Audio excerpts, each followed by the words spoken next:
Good evening, everyone, and welcome to Short Ghost Stories, a place where ghostly whispers drift through the darkness, and where the fog rolls in after midnight, and where spine-tingling tales of ghosts and spirits leave you terrified beyond belief. Short Ghost Stories, long after midnight.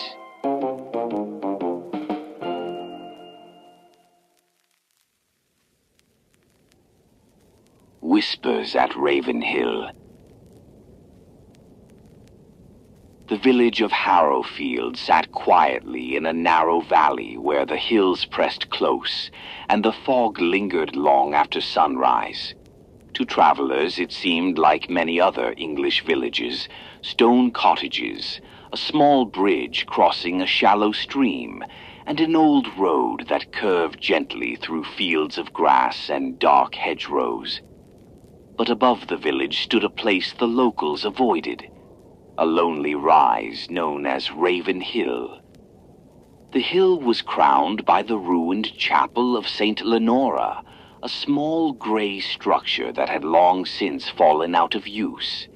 Its bell tower leaned slightly to one side, its roof tiles had begun to slip, and the graveyard surrounding it had grown wild with thistle and creeping moss. Even in daylight, the place felt abandoned, but it was not the broken chapel that kept the villagers away. It was the whispers. Those who lived in Harrowfield said the fog that rolled down Ravenhill at night carried voices. Most insisted the sounds were only wind slipping through the broken stonework of the chapel. But sometimes, when the mist lay thick upon the fields and the moon climbed high above the hill, the whispers could be heard clearly. Not wind, not echoes, voices, and sometimes those voices spoke names. Dr. Arthur Blackwood arrived in Harrowfield on a cool autumn evening. He was a historian by profession and a collector of old legends by inclination. For years he had traveled through quiet villages and forgotten towns, recording strange tales that clung to the edges of history like shadows. The story of Ravenhill had reached him through a passing reference in a church archive, a chapel abandoned, a sealed crypt, and reports of whispers drifting from the hill during heavy fog. To Blackwood it sounded like nothing more than folklore. But folklore, he often said, was where truth and imagination met.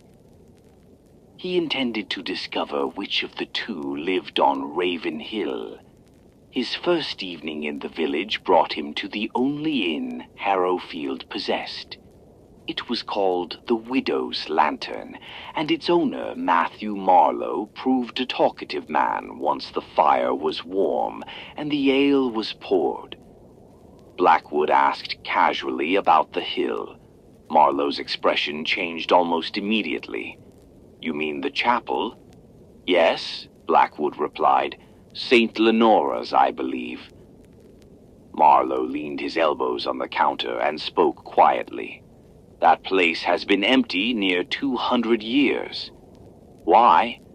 Marlowe hesitated before answering. "There was sickness here once. Bad sickness.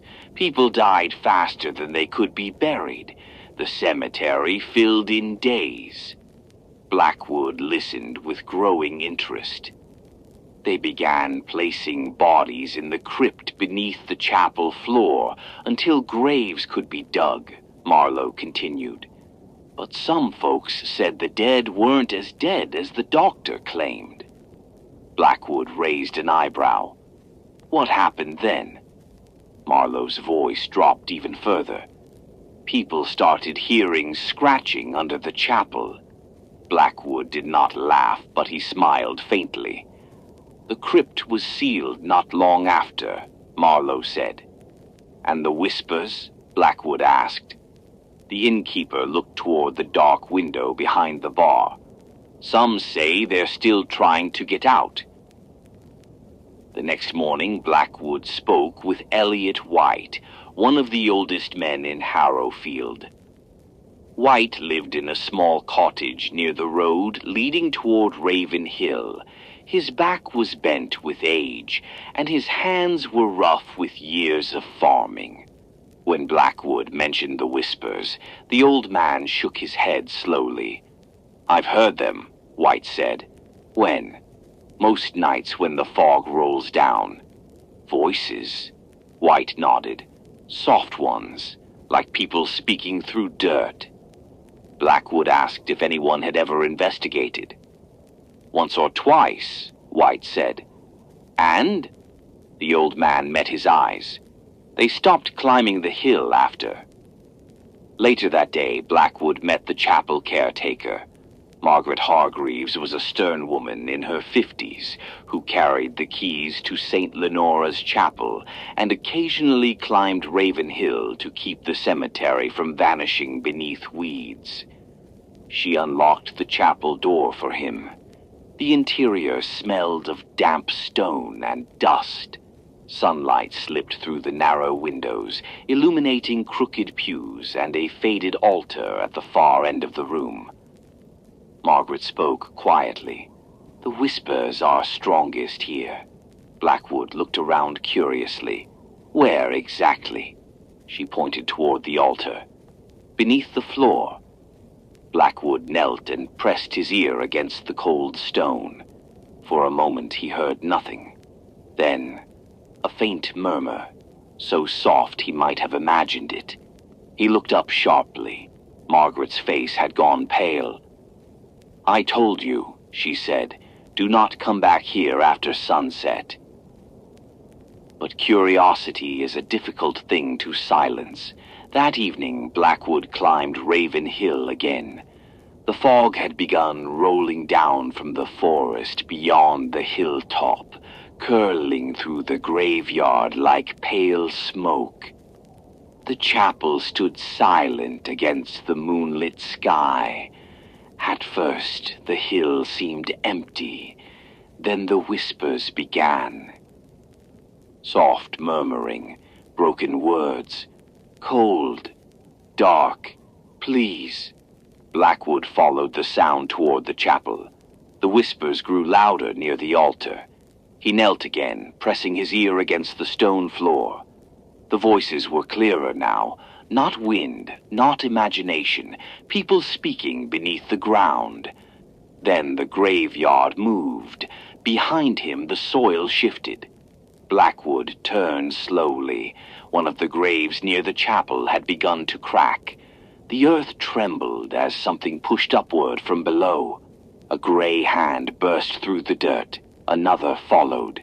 Slowly, horribly, a shape dragged itself out of the grave.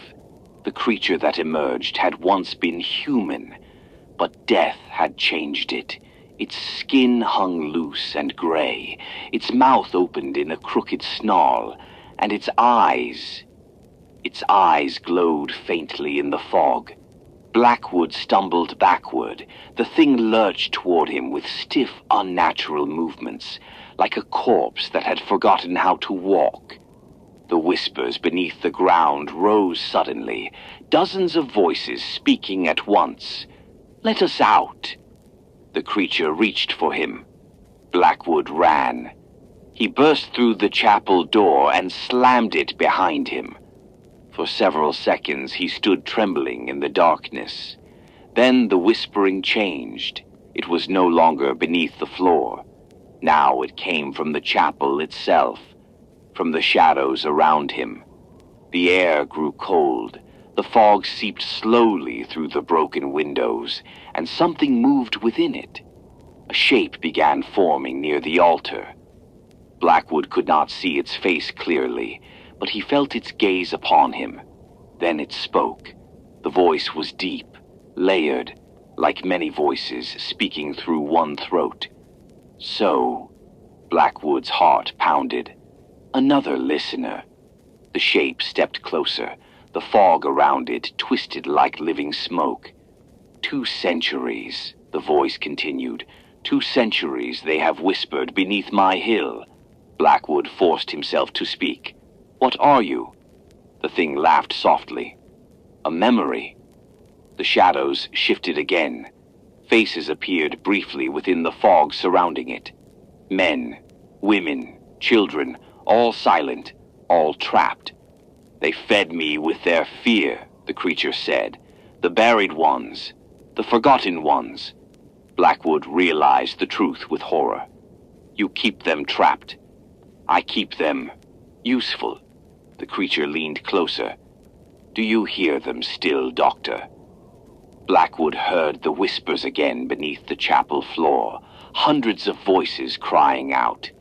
The demon spoke one final time. Listen long enough, and you will join them. Blackwood fled the chapel before dawn. He left Harrowfield the next morning. But the villagers say the whispers have grown louder since that night. Some evenings the fog carries new voices down the hill. Voices that sound unfamiliar. Voices that sound frightened. And sometimes when the moon is bright and the mist is thick, travelers passing the road beneath Ravenhill swear they hear a voice whispering clearly from the fog.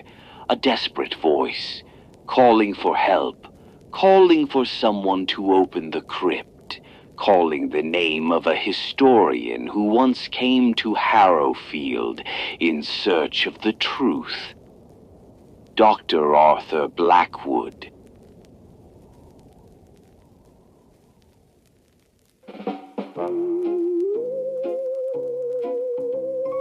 Thank you for listening.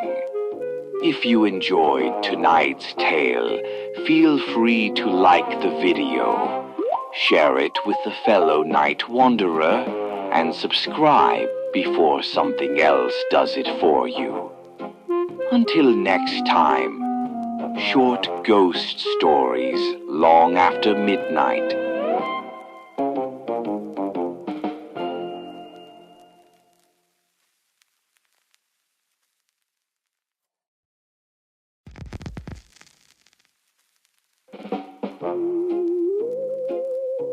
Good evening, ladies and gentlemen, and welcome back to the Midnight Theater, a place where ghosts walk softly through the dark, where every tale leaves behind a lingering chill long after the candle has burned low. Short ghost stories, long after midnight.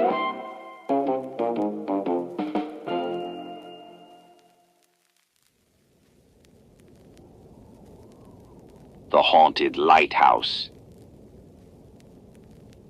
Greystone Hollow was a town that never seemed fully awake. Even at midday, the light came thin and colorless, as if the sun had lost interest halfway there. The gulls cried, but their voices sounded distant, muffled by the fog that rolled in each dawn and forgot to leave. Doors swelled with damp and seldom opened. Windows gathered salt like old wounds. People moved quietly here, speaking in half-whispers, as if they feared that raising their voices might stir whatever else listened beneath the wind. And down by the harbor, where the tide scraped at the stones, the sea never looked blue, only gray, as though it, too, had tired of reflection. He fit there, in a way, because he, too, had gone quiet. His name was Edric Fenlow, and 6 months before this story begins, he had been a husband. Now he was a widower, though that word felt too tidy for what had happened. His wife, Moira, had not simply passed. That was what the doctor said and what they put in the parish ledger. But Edric had been there. He had seen what the others had not. He had seen her look not at him, but past him, over his shoulder, eyes wide and glassy, as if someone had spoken her name from the corner of the room. He had seen the lamp gutter for no reason, and he had felt the draft, though every window was shut tight against the February frost. He had heard her say, in the smallest, strangest voice, "They've come early." The doctor said, heart. The minister said, will of God. The neighbors said, poor thing.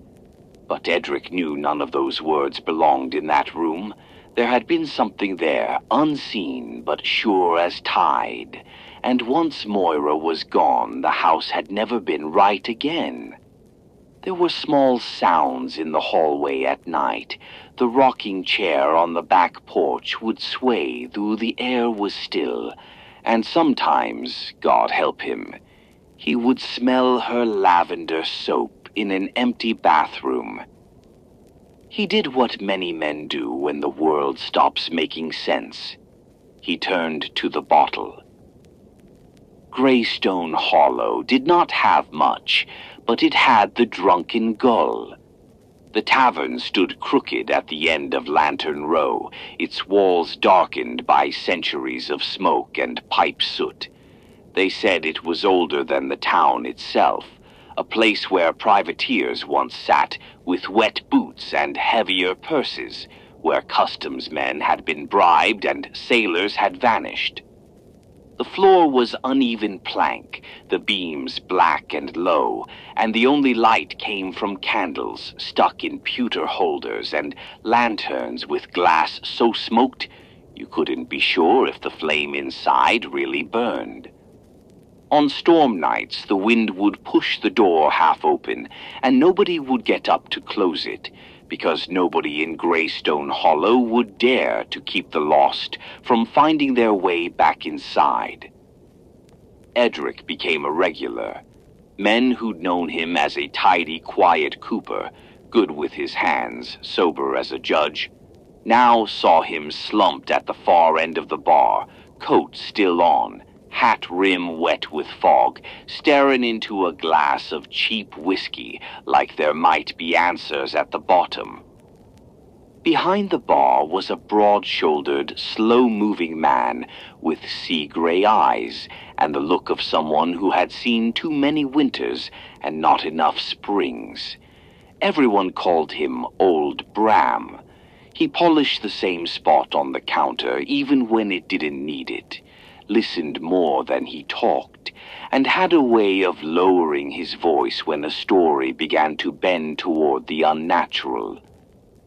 The sailors came, as they always did, crewmen off the Rachel May and the Morning Star, trawlers from the northern coast, a couple of whalers when there was work, and when the drink had run through them and the lamps burned low, the talk turned. Talk of the drowned girl who could be seen walking the beach at low tide, hair dripping, never lifting her face.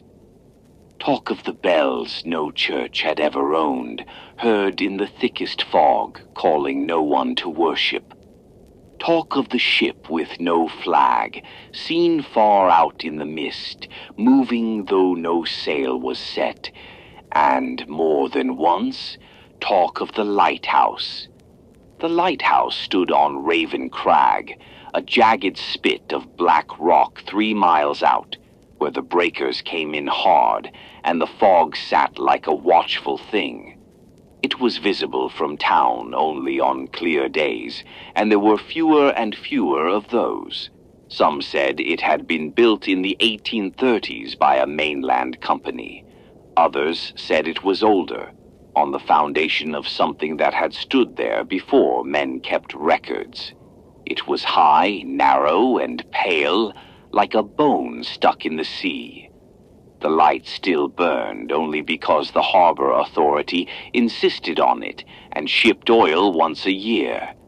But nobody lived there now. "Man'd be a fool to," one sailor said once, staring into his mug.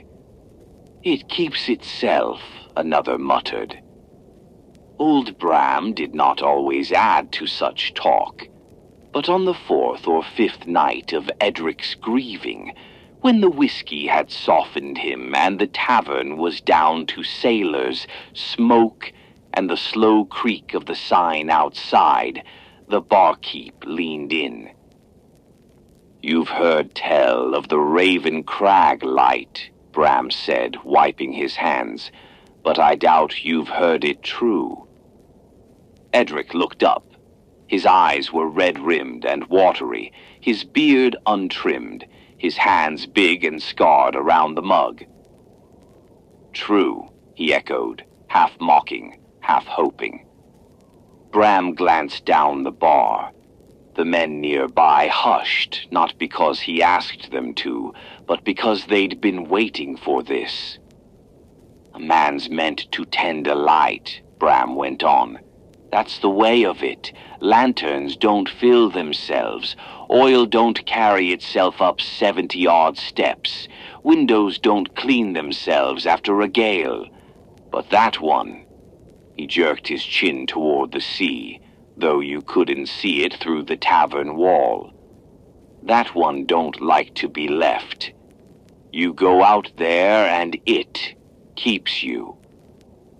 "Like hell it does," scoffed a fisherman with a scar on his cheek. "You ever seen the keeper come back?" Bram asked mildly.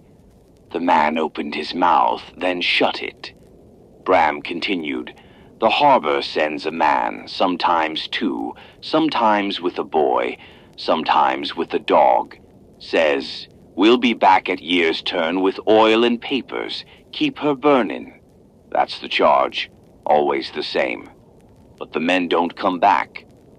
Year after that, they send another. Same. Happens so many times the office stops sending men from here. Starts sending strangers. Men without families, drifters, sailors who lost a leg, men who don't ask questions, still the same. Raven Crag keeps them." "How?" Edric said. His voice was low but steadier than it had been in weeks. He was listening, truly listening, the way he used to listen to Moira hum in the evenings. Bram shrugged. "Some say there's no danger except the sea, slippery rock, bad storms, no doctor close. That's one way to tell it. But there's this other way." He paused to let the smoke drift between them. "They say it was built where some folk got left behind long before this town. Left on the rock when the boats moved on. Left to starve and listen to the gulls. Left to stare at a fire that never reached them. Some say the light's a calling, not a warning. Some say the house below, the keeper's room, never stays empty, even when there's just one soul there. They say you hear footsteps going up when you're coming down. They say doors open in the night. They say," he lowered his voice, "they say some men out there start to see faces in the lens when they trim it, and that once the light knows your face, it don't let you go." "Doesn't let you go," Edric repeated softly. He drank. The whiskey was bad, but it was warm. Bram tilted his head. "That's what I heard." "Maybe," Edric said, his eyes turning inward, "to a February room and a wife staring over his shoulder. That's the point." The barkeep watched him. "Point? Maybe a man goes out there to not come back." There was a little silence in the dark tavern, filled only by the lick of candle flame and the distant crash of waves. After that night, the idea would not leave him. He had tried staying in Greystone Hollow. He had tried walking the same streets where Moira had bought bread, where she had stopped to talk with Mrs. Fenwick about the price of mackerel, where she had stood with him on Sundays outside the churchyard. Every corner held her, and every corner kept refusing to give her back. He had tried staying in the house, her shawl still over the chair, her sewing still in the basket, her smell still on the pillow. But that was worse. The house became a mocking thing, a place that still remembered her even though the world did not. So when the harbor office posted on a damp morning in April a notice in the window, "Keeper wanted, Raven Crag Lighthouse, 1-year term, pay on completion, room and board provided, must be sound of body, clean of record," he stood there longer than a man should stand and read a simple poster. "Don't," said the clerk behind the glass, seeing him looking. "You're local. You know better." Edric looked at him and, in a voice strangely clear for a man who had spent months in smoke and whiskey, said, "I'll take it." The clerk stared. "Mr. Fenlow, that's—" "A year," Edric said. "Just a year." "Most don't do a year," the clerk muttered. "Then I'm a most." The clerk ran a hand through thinning hair. "You have anyone to speak against it? Family?" Edric shook his head once. "No one to stop him. No one to miss him." No, that wasn't true. There was Jack. Jack was an old dog, steady, broad-backed, and faithful, who had followed Edric home from the docks a year ago and simply never left. Moira had laughed and fed him chicken scraps. Now, without Moira, Jack had taken to lying on the front step of the house, as if to guard it against emptiness. "You can take the dog," the clerk said grudgingly. "Some men do." "Then I will," Edric said. "He deserves a place that's not listening for her feet." 2 weeks later, on a morning when the fog was thick enough to chew, Edric stood on the pier with 2 trunks, a crate of books, 3 oilskins, a battered lamp, and more bottles than he would ever admit to anyone. Jack sat at his heel, tail still and patient, as if sensing that what waited ahead would not be kind. The dock hands eyed the luggage, but said nothing. They'd seen men go to Raven Crag with less, and return with nothing. A boat was waiting, manned by 2 harbormen who did not look at him overlong and did not speak once they pushed off. Greystone Hollow receded, the leaning tavern, the crooked masts, the rope coils, the faint bell of St. Agnes, the mouth of the river. Then nothing but white. Out of the fog the lighthouse appeared, sudden and near, a pale tower on a black fang of rock, its base washed again and again by cold Atlantic. The keeper's house was a low, stone-built thing, pressed against the tower's side. The whole place looked like it had been forgotten. The paint had peeled, ironwork rusted, windows filmed with salt. The men helped him off, past his trunks, his crate, his oil, his bottles. They did not tie up, only held the boat against the ladder. "We'll be back next April," the older of them said without meeting his eye. "First week if the ice breaks. You need to signal anything sooner. You fly the red. If it's bad, you fly the black. Might not come if it's blowing." "Understood," Edric said. "You keep the flame ever burning," the man recited, as if from duty. "I keep the flame ever burning," Edric answered. The boat pushed off. In seconds it was swallowed by mist. The quiet that followed felt unbroken. He stood on the wet stone, Jack beside him, and listened. Nothing but waves, gulls, and, faint, high above, the slow, glassy breath of the lantern turning. "Well, boy," he said at last, his voice sounding strange there. "This is us." The first few weeks passed in silence. Edric read by lamplight. mended what he could, wrote a few half-hearted diary entries in the logbook left behind by the last keeper.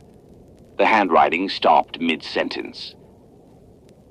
Nights were worst. The sea sounded different out here, heavier, closer, as if it were breathing. The light needed tending at all hours, and sometimes when he climbed the stairs, he swore he heard steps just ahead of him. At first he thought it was the sound of his own boots echoing off the stone, but one night he stopped mid-step, and the footsteps kept climbing. Jack would lift his head, ears twitching, and growl at the door, though nothing ever came. Once, in the dead hush between waves, the dog's hackles rose so high Edric thought the animal might tear itself apart from fear. The next morning, claw marks scored the wood of the door, deep, fresh, and higher than any dog could reach. The air inside the tower began to change. Some nights smelled faintly of smoke, others of brine and decay, as if the sea had come in without opening the door. His lamp would go cold, though the wick still burned. The mirror in his quarters sometimes clouded from the inside, as if something on the other side of the glass were breathing out. Then came the whispers. Not words at first, just the murmur of many voices behind the stone, rising and falling like a tide. But sometimes he caught fragments. Edric, down below. Trim the light. He told himself it was the sea. The sea made all sorts of sounds when a man was alone long enough. But once, when he opened his eyes in the dark, he saw a shape standing at the foot of the bed, thin, salt white, the outline of a man with his head bowed low as if listening. It vanished when he spoke. After that, the line between waking and sleep began to blur. He would dream of the lamp room and wake to find himself there, trimming the flame with no memory of rising from bed. He would hear the gears turning above him, though the mechanism lay still. And once, as he passed the narrow window halfway up, he saw a reflection in the glass that wasn't his own, a face pale and hollow-eyed, gazing out toward the mainland. Then, one night in December, Edric woke to the sound of the lens turning, though he had wound it down hours earlier. The flame burned steady, but its light fell strangely. Every rotation, the shadows seemed to move the wrong way, across the walls, up the stairs, down the hall.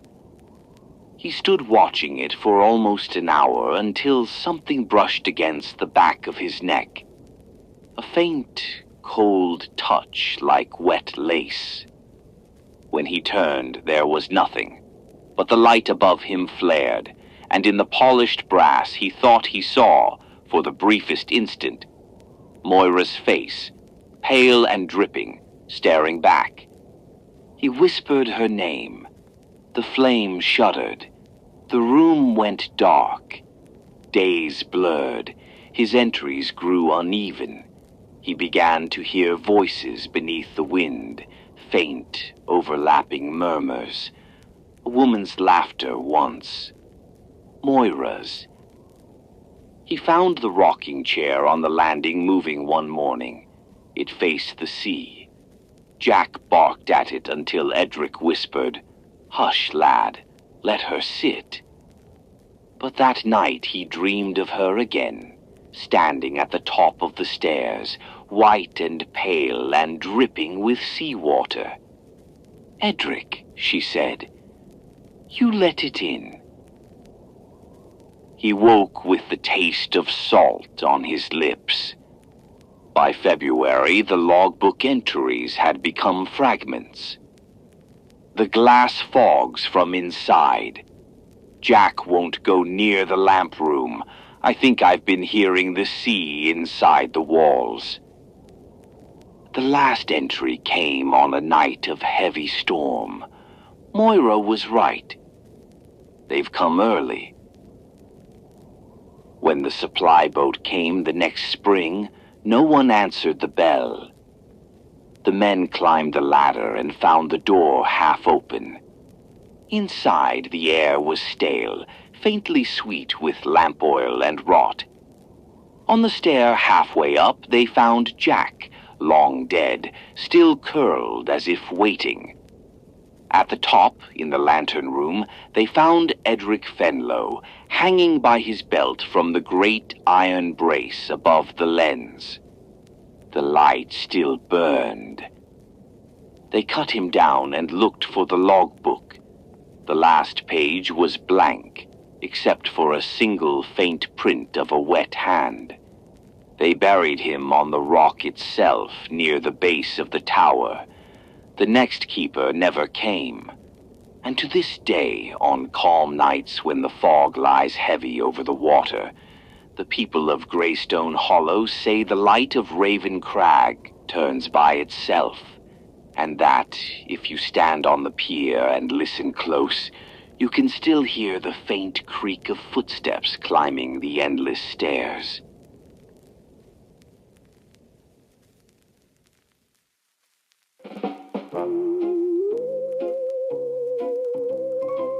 Thank you for listening.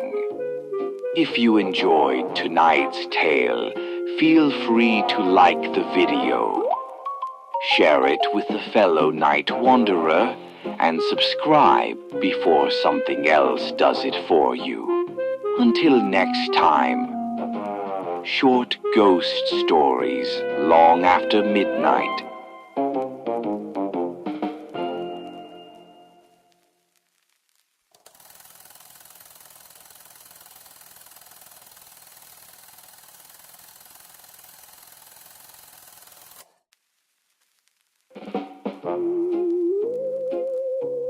Good evening and welcome to Short Ghost Stories Long After Midnight, a place where midnight chills come to life. Expect spine-tingling tales of ghosts and spirits, graveyards, haunted houses, and other creatures of the night. Turn off the lights and listen if you dare.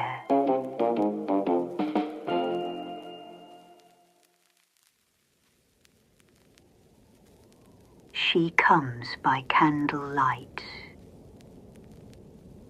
Wicklow Manor stood on the northern edge of Blackmere Hill, where the wind came low across the dead fields and pressed itself against the windows as though begging to be let inside.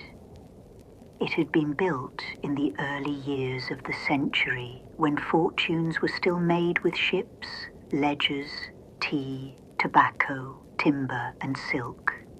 Its stones were blackened by age and rain, its chimneys rose like watchtowers into the grey sky, and its many windows reflected nothing but cloud, candlelight, and the skeletal trees that bent around the estate. Inside, the manor had once been warm. There had been music in the drawing room, fires in every hearth, and laughter beneath the great chandelier in the dining hall. Servants moved softly along the corridors. Silver was polished until it shone like water, and the red carpets were beaten clean each spring. Portraits of the Wicklow family lined the upper gallery, stern men and pale women looking down upon every visitor who passed beneath them. But by the autumn of 1887, that warmth had begun to fade. Edward Wicklow was dying. He sat most evenings in his study, wrapped in a heavy robe, his once powerful frame weakened by illness. His hair had gone white at the temples, and his hands, which had signed contracts across half the ports of Europe, now trembled slightly when he lifted a cup of tea. His wife, Laura Wicklow, sat beside him whenever she could. She was small, gentle, and already aged by worry. There had been no children, no young voices to inherit the house, no family to fill its rooms when the two of them were gone. Only the servants remained, and among them, the oldest and most trusted in appearance was the butler, Edgar Blackwood. One evening, as rain moved across the windows like dark fingers, Laura sat near Edward's chair and held his hand. "You must not look at me like that," Edward said softly. "Like what?" "As though I am already a ghost." Laura tried to smile, but it failed before it reached her eyes. "You are not to speak so." "My dear," he said, "I have traded with men who lied better than kings, and doctors are no different. I know when a man has been given polite words instead of hope." The fire cracked in the grate. Outside, the wind pressed against the glass. Laura lowered her head. "I cannot live in this house without you."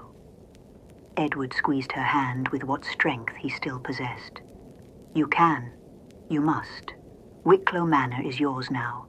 Everything is yours. I have seen to it." She looked toward the dark shelves of books, the heavy curtains, the portrait of Edward's father above the mantel. "It is too large for one heart."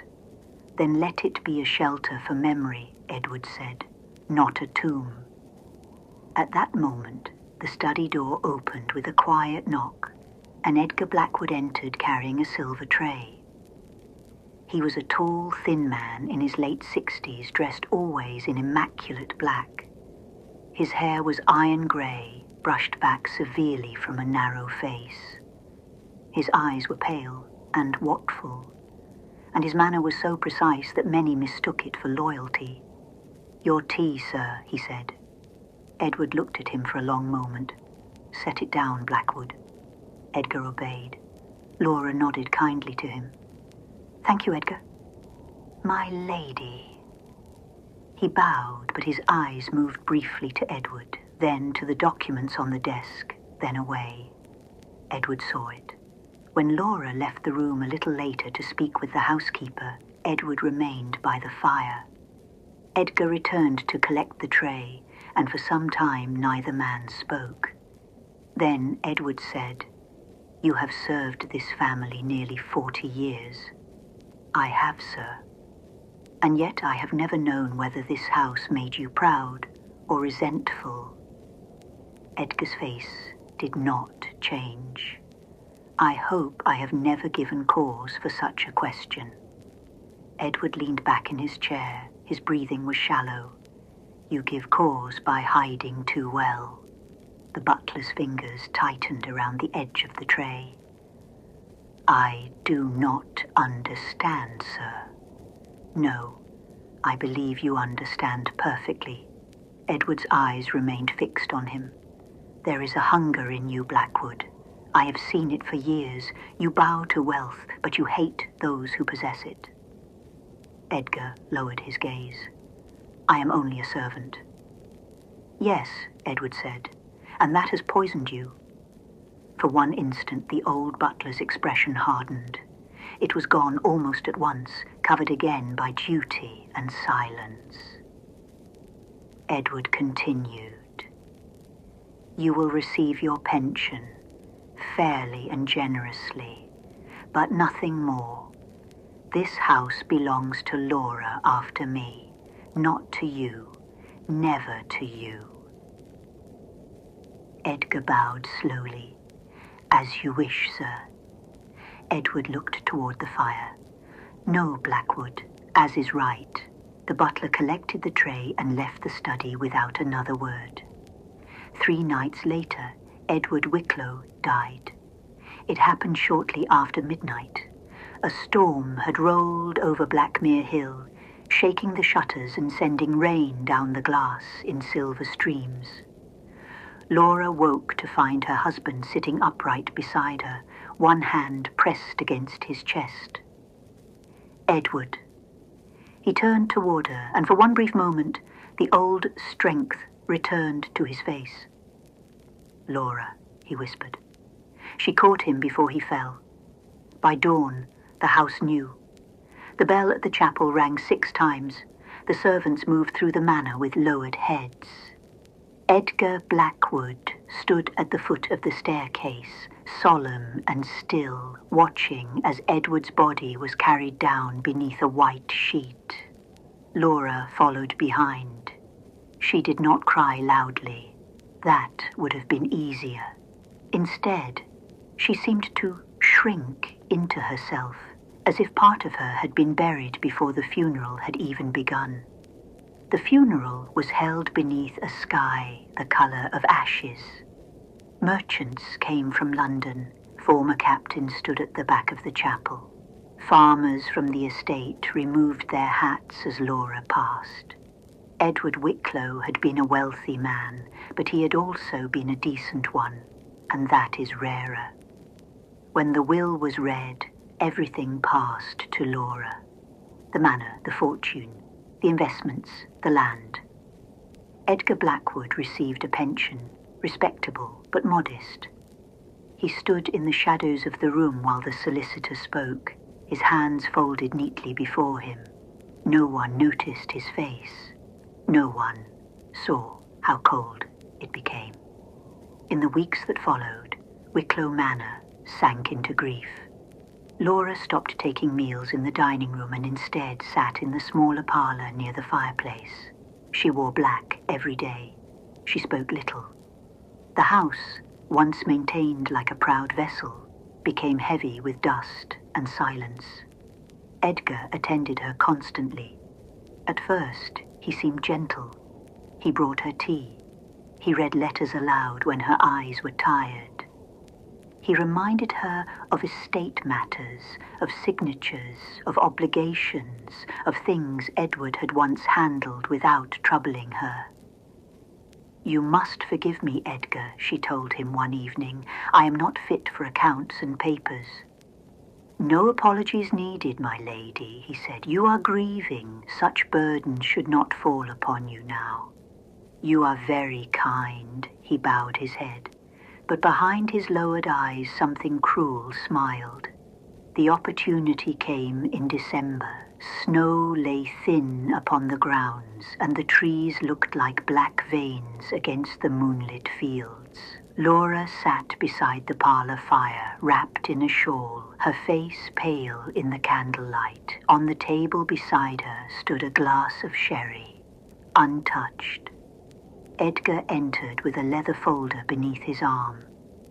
"My lady," he said softly, "there are a few estate formalities requiring your signature." She looked up wearily. "Tonight? I fear they concern deadlines. Your late husband had begun certain arrangements before his passing. Nothing troubling, merely administrative." Laura closed her eyes. "I trust you, Edgar. You have been with this house longer than many marriages last." "Yes, my lady." He laid the papers before her. The firelight flickered across the ink. She tried to read the first page, but the letters swam before her tired eyes. "What is this?" "Authority for management of certain holdings," Edgar said. "It allows matters to proceed without burdening you personally." And Edward approved this? "In principle, my lady." It was almost the truth. Almost. Laura looked toward Edward's empty chair. "He always understood such things better than I did." "He wished you to be spared distress," Edgar said. The room was warm, but his voice made it colder. She signed the first paper, then the second, then the third. Her hand trembled by the final page. Edgar gently placed the pen between her fingers. "Just there, my lady," Laura signed. For several seconds Edgar did not move. Then he gathered the papers with great care, closed the folder, and bowed. "You have done well, my lady." Something in the way he said it made her look up. For the first time in all those years, she did not see the servant. She saw the man beneath. The weeks that followed revealed the crime slowly, like a stain spreading beneath wallpaper. Letters came. Accounts were transferred. Servants began receiving instructions from Edgar rather than Laura. The solicitor arrived twice and would not meet her eyes. When Laura demanded an explanation, she was told that she had signed over broad authority and ownership to Edgar Blackwood. "No," she whispered. "No, I did no such thing." The solicitor cleared his throat. "The documents bear your signature, Mrs. Wicklow." "I was deceived." Edgar stood near the window, looking out at the winter garden. "My lady is confused," he said gently. "Grief has taken a terrible toll." She turned on him. "You did this." He looked at her with polite sorrow. "I have done nothing but serve. You stole from Edward." At that, Edgar's expression darkened. "Edward left me scraps. He saw you clearly." "And what did he see?" Edgar asked, his voice suddenly sharper. "A man who gave 40 years to this house. A man who rose before dawn and slept after midnight. A man who watched fools inherit what they never earned." Laura stared at him. "You were trusted. I was used. You were welcomed. I was kept beneath the stairs." There was silence. The fire hissed softly. Then Laura said, "You are poorer than any beggar I have ever seen." Edgar stepped closer. "And yet, my lady, I now own Wicklow Manor." Something inside her broke. By spring, Laura Wicklow was a ghost before death ever claimed her. The servants whispered that she walked the upper gallery at night carrying a single candle, speaking softly to Edward's portrait. Sometimes she sat in the dining room at the long table, staring at the empty place where her husband had once sat. One night, the housekeeper found her beneath the great staircase, looking upward into the darkness. "Mrs. Wicklow?" Laura did not turn. "He is not gone," she whispered. "Edward is only waiting somewhere I cannot reach." The next morning she was found dead. Some said poison. Some said she had fallen. Some said she had simply walked out of life as one walks out of a cold room. The official report was brief. The manor observed no true mourning. Edgar saw to that. He dismissed half the staff within the month. He moved into Edward's study. He wore Edward's velvet smoking jacket in the evenings. He drank Edward's brandy beneath Edward's portrait, raising his glass to the painted face with a thin smile. "You underestimated me," he said one night. The portrait gave no answer. At first, Edgar enjoyed everything. He dined alone at the great table, surrounded by silver and crystal. He ordered new curtains from London, though they arrived smelling faintly of damp. He had the master bedroom prepared for himself, though the servants refused to sleep anywhere near that wing. Then the manor began to change, not all at once. The rot came quietly. The red carpets darkened as though soaked by old rain. The wallpaper peeled in corners that had been dry for decades. Mirrors tarnished overnight.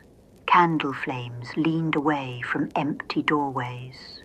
Portraits seemed altered in their frames, their faces thinner, their eyes more watchful. At night, the corridors grew impossibly long. Edgar dismissed every complaint.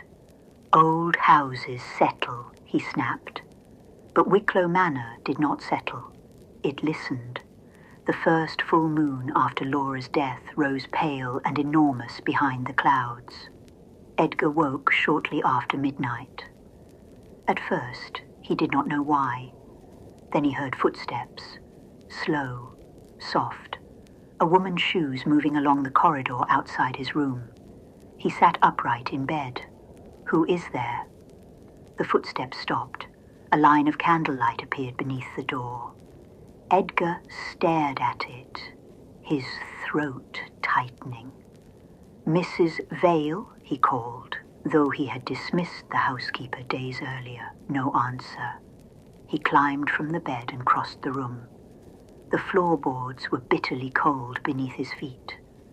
When he opened the door, the corridor was empty, but the air smelled of candle wax. On the floor, leading away toward the staircase, were small white drops of melted wax. Edgar did not sleep again that night. The next full moon was worse. He heard humming from the gallery. It was the tune Laura had once played on the piano while Edward read by the fire. Edgar followed it with a lamp in his hand, anger fighting fear in his chest. "This is childish," he muttered. "Some servant's trick." The humming stopped. At the far end of the gallery stood a woman in black. She held a candle in one hand. Her face was hidden beneath a veil. Edgar's lamp flickered. "Who are you?" The figure raised her head. The veil lifted though no wind touched it. Her face was Laura's, but not as he had known it. The skin was stretched pale and tight. Her mouth was dark. Her eyes were black from corner to corner, as though grief had burned them hollow. Edgar stumbled back. No, the candle flame did not move. The figure whispered, "Thief." He ran. After that, the manor became his prison. Every full moon, she returned. Sometimes she appeared reflected in mirrors behind him. Sometimes he woke to find candle wax on his pillow. Sometimes he heard Edward's voice from the study, low and sorrowful, speaking words he had once said in life. "I saw you clearly, Blackwood." Edgar began covering the portraits with sheets. By morning, the sheets had fallen. He locked the doors. By midnight, they stood open. He ordered lamps lit in every room. By the full moon, only candles burned. Servants would no longer stay. One maid fled screaming after seeing a woman in black standing at the foot of her bed, holding a candle above her own dead face. A groom refused to enter the stable after hearing someone whisper his name from inside an empty carriage. Soon, Edgar was alone. Alone with the house. Alone with what he had earned. He drank heavily. He stopped shaving. His fine clothes hung loose from his frame. He muttered to himself as he moved through the rooms, carrying pistols, keys, lamps, religious charms, anything he believed might keep the dead from crossing the threshold. But the dead had never respected thresholds. On the final night, the full moon rose red. A storm had gathered over Blackmere Hill, shaking the manor with thunder. Rain lashed the windows. The old trees scraped against the walls like fingernails. Edgar sat in Edward's study with a bottle of brandy beside him and a pistol on the desk. Every candle in the house had been extinguished. He had made certain of it. Then, at midnight, they all lit at once. From the study, Edgar saw the corridor flare with trembling gold. One candle, then another, then another. Down the hall, up the staircase, along the gallery, the entire manor awakened in candlelight. Edgar rose slowly. "No," he whispered. From above came footsteps, descending, measured, patient. He took the pistol and stepped into the corridor. The candles burned with tall, still flames. Their light did not warm the walls. It revealed them, the rot, the blackened corners, the portraits with faces twisted in silent accusation. At the top of the staircase stood Laura Wicklow, not the grieving widow, not the pale woman from the gallery. Something older now, something made from betrayal, grief, and the cold justice of the grave. Her body was tall and shadowed, wrapped in black folds that moved like smoke. In one hand, she carried a silver candle holder with 3 flames. Her face was partly human, partly hollow darkness. Behind her, the air bent and trembled. Edgar raised the pistol.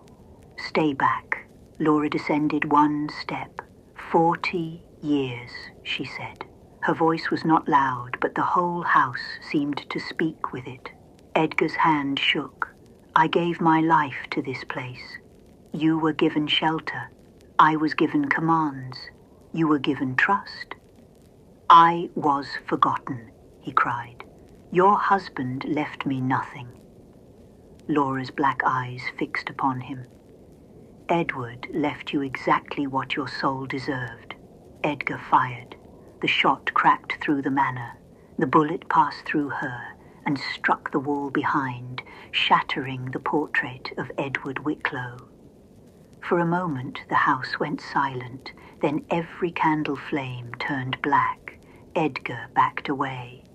"I earned it," he whispered. "I earned all of it." Laura came lower down the stairs. "You stole from a grieving heart. You would have wasted it. You murdered what grief had not yet taken. I did not kill you." At this Laura stopped. Her face changed. For one terrible instant, she looked almost as she had in life, wounded, gentle, unbearably sad. Then the sadness burned away. "No," she whispered. "You only opened the door." The walls began to groan. The chandelier above the staircase swayed, though no wind entered the hall. Edgar fell to his knees. "Mercy." Laura leaned over him, her candlelight falling across his ruined face. "Did you offer mercy when my hand trembled over your papers?" He sobbed. "I was angry." "Did you offer mercy when I begged you to undo what you had done?" "I was owed something." "You were owed truth." The candles flared higher. Laura's shadow climbed the walls until it filled the staircase from floor to ceiling. Edgar covered his face. "What do you want?" The ghost bent close. "What is mine?" The lights went out. The scream that followed was heard in the village below, though the storm was loud enough to drown church bells. By morning the rain had stopped. 2 men from Blackmere village came to the manor after seeing candlelight burning in every window through the storm. They found the front door open. Inside, the air was freezing. The candles were gone, all except 3, melted down to pale stumps beneath the grand staircase. There, hanging from the upper railing by a rope, was Edgar Blackwood. His face was twisted in such terror that neither man dared look at him for long. No chair lay beneath his feet. No ladder stood nearby. Only candle wax. And on the wall behind him, burned into the wallpaper, was the shape of a woman holding a candle. Wicklow Manor was abandoned within the year. No heir claimed it. No buyer kept it. Those who entered after sunset heard footsteps above them and a woman's voice asking softly whether the papers were ready to sign. The manor still stands on Blackmere Hill.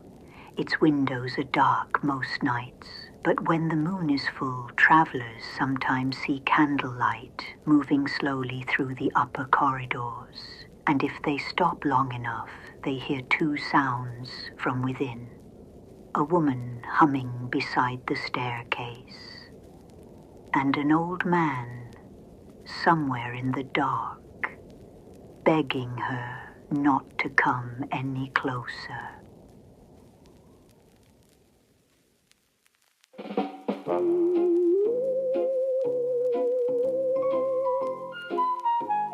Thank you for listening. If you enjoyed tonight's short ghost story, consider leaving a comment. Feel free to like and share. And subscribe for more short ghost stories long after midnight.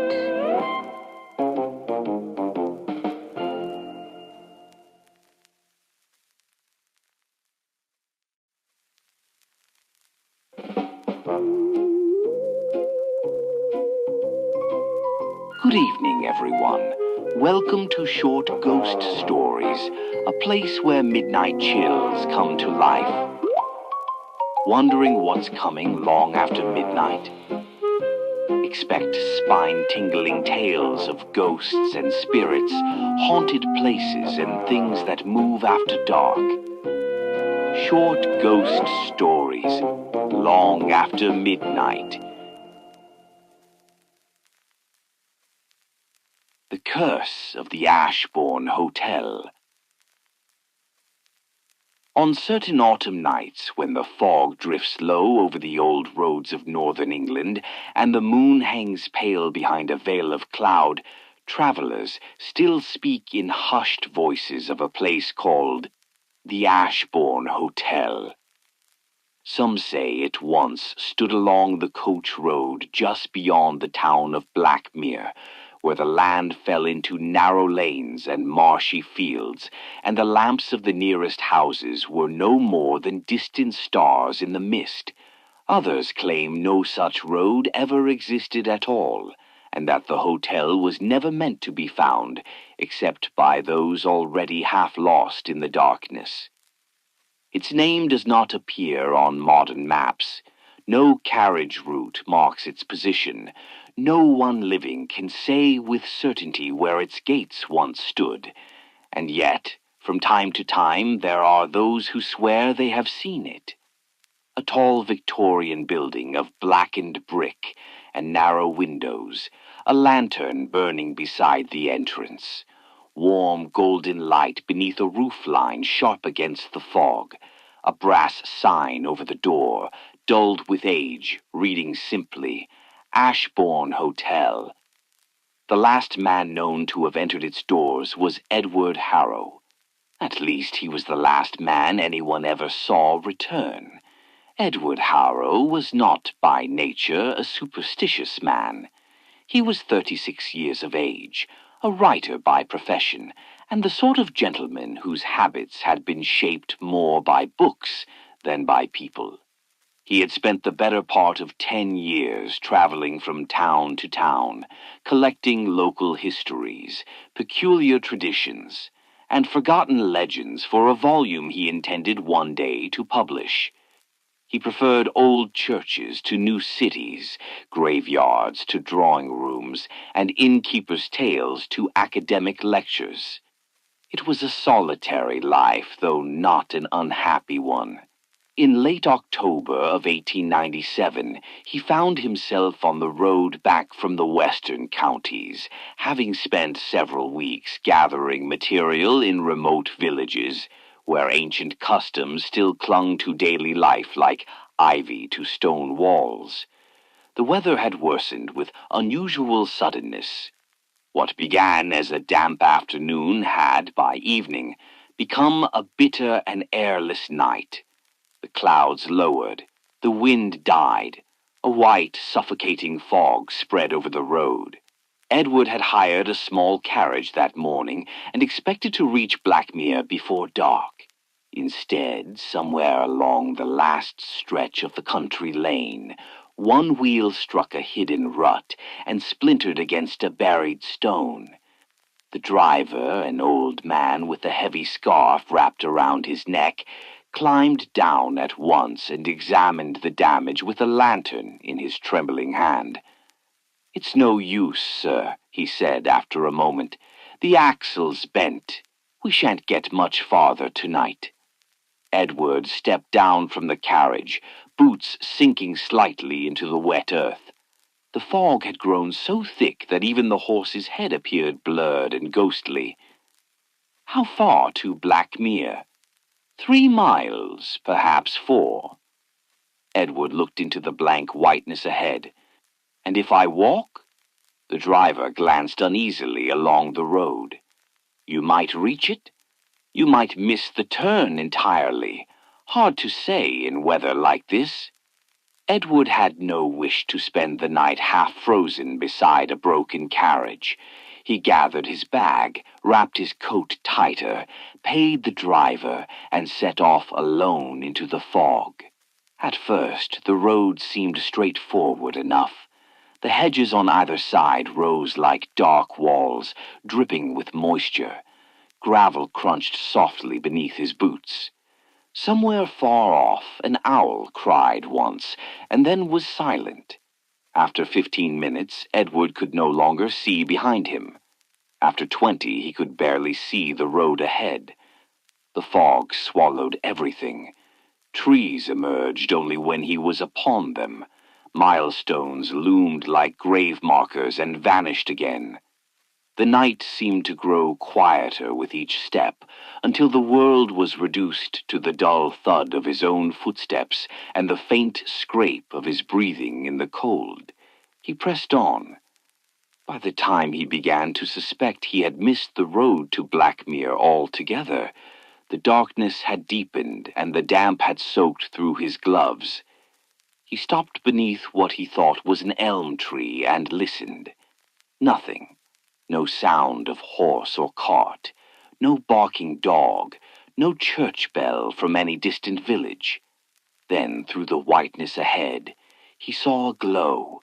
It was so faint at first that he mistook it for a trick of tired eyes, but as he walked toward it, the glow sharpened into the steady amber light of a lantern, and beside it, slowly emerging from the fog, stood a building.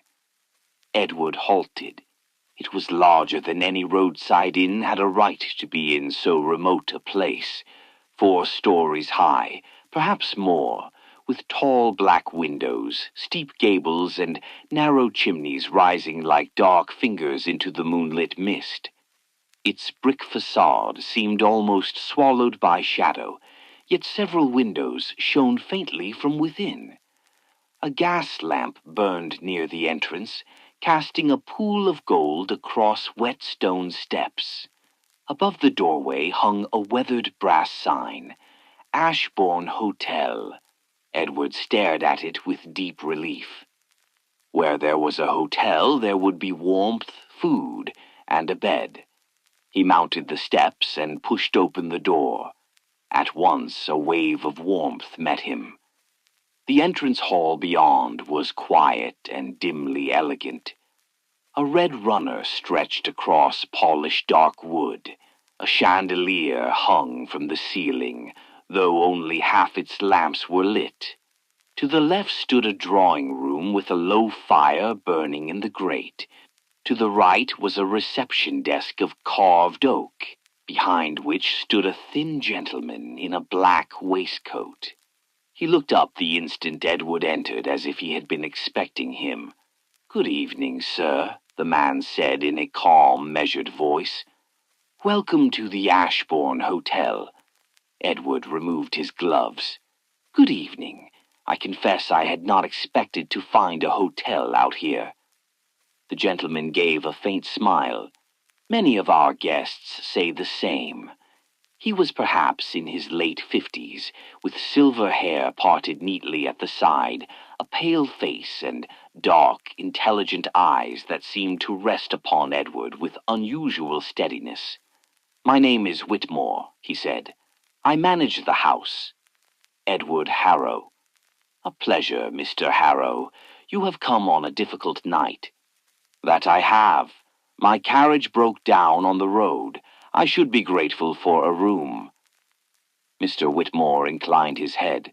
"Of course, we always have room for travelers who arrive late." The wording struck Edward as slightly odd, though he could not say why.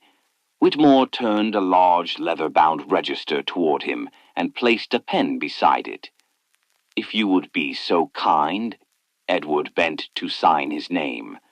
The page was already filled with neat signatures in various hands. He noticed at once that the ink on some entries had faded to a rusty brown. The dates in the margin caught his eye. October 1889, November 1891, December 1878. He paused. Whitmore said quietly, "Is something amiss?" Edward glanced up. "Your register appears to include very old entries." "It is an old house, Mr. Harrow." "Yes, but Whitmore's expression did not change. "Our records are kept with great care." Edward, not wishing to seem rude after having requested shelter, signed his name and closed the book. Whitmore handed him a brass key attached to a small oval tag. "Room 12, he said. "Second floor. Dinner is being served in the dining room, if you wish it." "I do. Thank you." A bellboy did not appear. No servant emerged to take Edward's bag. Whitmore merely stepped aside and gestured toward a staircase beyond the hall. Edward set his bag down at the foot of the stairs and followed the scent of roast meat and wine into the dining room. Only 3 other guests were present. The first was a woman of perhaps 60, dressed in deep blue silk with a high collar and a lace brooch at her throat. Her skin was pale in a way that seemed not delicate but bloodless. She sat very straight and ate little, though her plate had been served. When Whitmore introduced her as Mrs. Caldwell, she inclined her head without smiling. The second was a broad-shouldered gentleman with spectacles and a heavy gray mustache. He introduced himself as Dr. Halverson and spoke in a distracted manner, as if his thoughts were elsewhere. When Edward asked how long he had been staying at the hotel, the doctor frowned slightly before answering. "A good while," he said. "A very good while." The third guest sat near the far wall in a dark coat. His chair turned partly from the table. He did not offer his name. He neither ate nor drank. He only stared into the fire with such complete stillness that Edward wondered more than once whether he was asleep with his eyes open. The meal itself was excellent, though strangely silent. The cutlery scarcely clinked. No laughter stirred the room. When Edward attempted conversation, speaking of the weather, the roads, the rising cost of travel, the others listened politely, yet their replies were brief and curiously absent. More than once they seemed not to understand what he meant when he referred to current events. The Jubilee processions in London were remarkable this year, Edward said at one point. Mrs. Caldwell looked at him with mild confusion. "Which year?" "This year," Edward replied. "97. At that, Dr. Halverson slowly lowered his fork. "97, he repeated. Something in the room changed. Not visibly, not enough to name. Yet Edward felt it all the same, a tightening in the silence as if he had touched upon some subject better left alone. Whitmore appeared at Edward's shoulder with a decanter, though Edward had not heard him enter. "More wine, Mr. Harrow." "No, thank you." Whitmore set the decanter down and said evenly, "Guests often lose track of time here." Edward gave a short laugh. "I hope I shall not be here long enough for that." Whitmore met his eyes. "One never knows." The phrase, delivered without emphasis, disturbed Edward more than he cared to admit. After dinner, he collected his bag and climbed the stairs to room 12.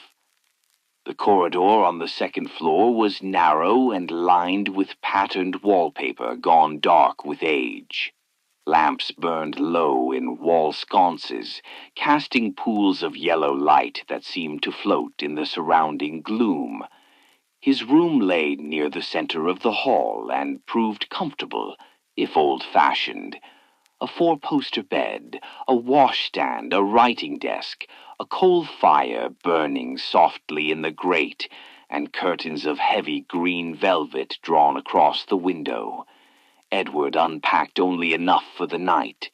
Before sleeping, he pulled aside the curtains and looked out.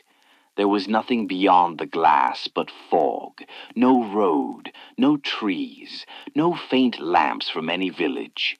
Only a pale, shifting emptiness pressed close against the pane, reflecting back the ghostly outline of his room. He let the curtain fall and prepared for bed. Sometime after midnight, he awoke. At first he did not know what had disturbed him. He lay still beneath the blankets, listening. The fire had burned low. The room was cold. Then he heard it, footsteps in the corridor, soft, slow, measured, not the brisk tread of a servant or the uncertain shuffle of a late guest, but the unhurried step of someone walking with deliberate purpose. The sound passed his door, paused, then continued toward the far end of the corridor. Edward rose, drew on his dressing gown, and opened the door. The hall was empty. He stepped out and looked both ways. The lamps guttered in their sconces, throwing long shadows across the wallpaper. Then, at the far end of the passage, he saw her, a woman in a gray Victorian dress, one hand trailing lightly along the wall as she walked toward the staircase. Her hair was pinned high, old-fashioned, even by provincial standards, and her head was bowed slightly, as if in grief. Edward opened his mouth to speak. She reached the top of the stairs and vanished. Not turned the corner, not descended. Vanished. Edward stood rooted to the spot, cold moving through his limbs. A lamp hissed softly overhead. Somewhere below, a clock ticked once, then stopped. He closed his door with great care and did not sleep again until dawn. Morning brought little comfort.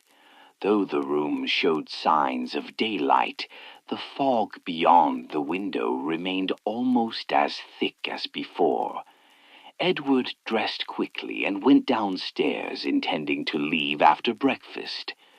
Whatever oddness the Ashbourne Hotel possessed, he had no desire to linger and study it more closely.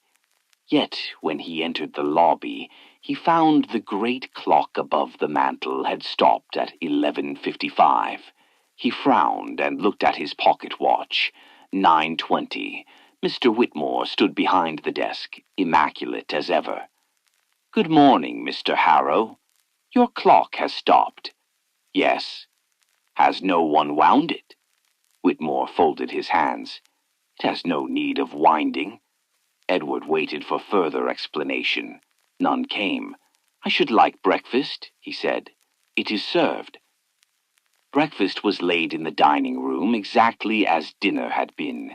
Silver service, fine china, warm food, and a silence that seemed to deepen rather than lessen in daylight. Mrs. Caldwell was there again, hands folded beside her untouched teacup. Dr. Halverson sat reading a newspaper so old that the paper had yellowed to brown. Edward took his seat. "Good morning." They nodded. After a pause, Edward said, "I intend to resume my journey today, once the fog clears." Mrs. Caldwell turned her pale eyes toward him. "Does it clear?" she asked. Edward smiled faintly. "Fog always clears." Dr. Halverson lowered his newspaper and regarded him over the rims of his spectacles with something close to pity. "Not here," he said. Edward set down his cup. "What exactly does that mean?" But the doctor had already turned back to the paper. Frustrated, Edward finished his meal and resolved to leave at once whether the weather improved or not. He took his bag, crossed the lobby, and opened the front doors. There was no road outside, no carriage tracks, no hedges, no stone steps leading to a lane, only fog. It pressed so close and thick beyond the threshold that it seemed almost solid. The hotel might have stood on the edge of an abyss, for all that could be seen past the door. Edward stepped forward cautiously, extending one foot beyond the stone. The instant he did so, a terrible dizziness seized him. The whiteness before him deepened into a blank and depthless void. He staggered back at once, heart hammering, and the sensation vanished. He shut the door. Behind him, Whitmore's voice said, "I would advise against wandering too far in weather like this." Edward turned sharply. "Where is the road?" Whitmore regarded him calmly. "Outside." "There is nothing outside." "There is always something outside, Mr. Harrow." Edward stared at him. "What sort of answer is that?" "The only honest one." Edward left the lobby without replying. He spent the next several hours exploring the hotel in mounting unease. The ground floor contained the dining room, drawing room, reception hall, and a library deeper within the building. The upper floors held long corridors of guest rooms, though many doors were locked and several bore no numbers. He heard no sound of servants. No maids made beds, no porters carried trunks, no housekeeper swept ashes from the grates. Yet everything remained impossibly clean, as if maintained by unseen hands. The library drew him at last. It was a narrow room lined floor to ceiling with books, though many were local histories, railway guides, sermons, and outdated almanacs. Dust lay thick upon the highest shelves, but curiously thin upon the desk near the window. Edward began to search the cabinets and drawers, driven less by reason than by a growing instinct that the hotel was withholding something from him. In a lower drawer of the desk he found a packet of old newspapers tied with ribbon. The topmost was dated November 4th, 1893. His eye moved at once to a headline on the front page. "Tragic fire claims dozens at Ashbourne Hotel." Edward read the article standing where he found it.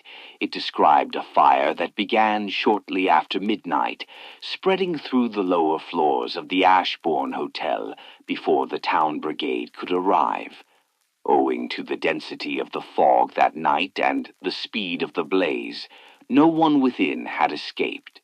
The proprietor, Mr. Elias Whitmore, several members of staff, 21 guests, all dead. Edward read it twice. Then he looked again at the date, 1893. 4 years earlier, he searched the packet for more. There were follow-up accounts, inquiries into the fire, speculation about faulty lamps, lists of the dead. He found names that made his blood run cold. Mrs. Eleanor Caldwell, Dr. Henrik Halvorsen. And among the dead was one unnamed gentleman described only as a commercial traveler in dark attire, identity uncertain. Edward lowered the papers slowly. The room seemed suddenly colder than before. He hurried from the library and nearly collided with Mrs. Caldwell in the corridor beyond. Up close, her face appeared waxen, the skin fine and dry as paper. "Forgive me," Edward said, stepping back. She looked at the newspapers in his hand and seemed, for the first time since his arrival, genuinely sad. "You should not have found those yet," she said softly. Edward stared at her. "Yet?" Her gaze drifted past him toward the library. "Some of us waited longer. Mrs. Caldwell, what is this place?" Her lips parted, but before she could answer, Whitmore appeared at the far end of the corridor. "Mrs. Caldwell," he said, "you are needed in the drawing room." At once her expression emptied. She inclined her head and moved past Edward without another word. Whitmore approached with his usual composed step. "I see you have been reading." Edward thrust the newspaper toward him. "This hotel burned down in 1893. Whitmore glanced at the page only briefly. "Yes." Edward felt a chill more terrible than any he had yet known. "Then what is this place?" Whitmore folded his hands behind his back. "It is the Ashbourne Hotel." "Do not answer me in riddles." I do not speak in riddles, Mr. Harrow. I speak as plainly as I am able. You died in that fire. Whitmore's eyes did not leave Edward's face. Yes. For several moments neither man moved. Edward heard the blood beating in his ears. This is impossible. Whitmore gave the faintest shadow of a smile. And yet here you are. Edward backed away. I am leaving. Whitmore's expression did not alter. You may try. That evening the hotel changed. Until then, all its strangeness had existed at the edge of certainty. The old register, the silent guests, the stopped clock, the impossible article. But as the daylight faded, if indeed it was daylight beyond the fog, the Ashbourne Hotel seemed to shed what little remained of ordinary appearance. The lamps burned lower, though no one touched them. Cold seeped through the corridors, not like winter air, but like something drawn up from underground vaults. Shadows thickened in the corners. At times, Edward thought he heard distant voices behind the walls, too soft to make out, as though conversations from another century were murmuring just beneath the plaster. He locked himself in room 12 and sat fully dressed on the bed, listening. At some hour he could not measure, there came a sound from the passage outside, not footsteps now, but many footsteps, slow, coordinated, ascending the stairs. Edward rose and went to the door. He pressed his ear against the wood. Nothing. Then, very softly, from the opposite side came a woman's voice. Do not open it. He stepped back. Mrs. Caldwell, he whispered. No reply. Another voice followed, lower and rougher. Dr. Halverson. When the clock moves, it is too late. Edward turned toward the mantel. The room's small carriage clock, which had not worked when he entered, now ticked faintly. Once, twice. He snatched up his bag and threw open the door. The corridor was empty, but the lamps had dimmed to little more than embers behind clouded glass. At the far end, the staircase descended into darkness. He did not go down at once. Instead, he turned toward the rear corridor he had not yet fully explored, and hurried past unnumbered doors until he came upon a section of the hotel that seemed older than the rest. The wallpaper had blistered away here, exposing blackened plaster beneath. The air smelled faintly of smoke. At the very end of the passage stood a door with no handle. Set into the panel at eye level was a strip of dark glass, as though once it had allowed someone to look through from the other side. From behind it came a sound like breathing. Edward recoiled.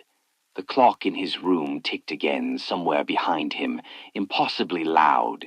He ran, down the stairs, through the hall, into the lobby. The great clock above the mantel, stopped at 11:55 since his arrival, had begun to move. Its minute hand trembled upward. 11:56. In the drawing-room beyond, the other guests had gathered. Mrs. Caldwell stood beside the mantel, her face filled now not with emptiness but terror. Dr. Halvorsen stared at the clock as though he had seen this moment many times before.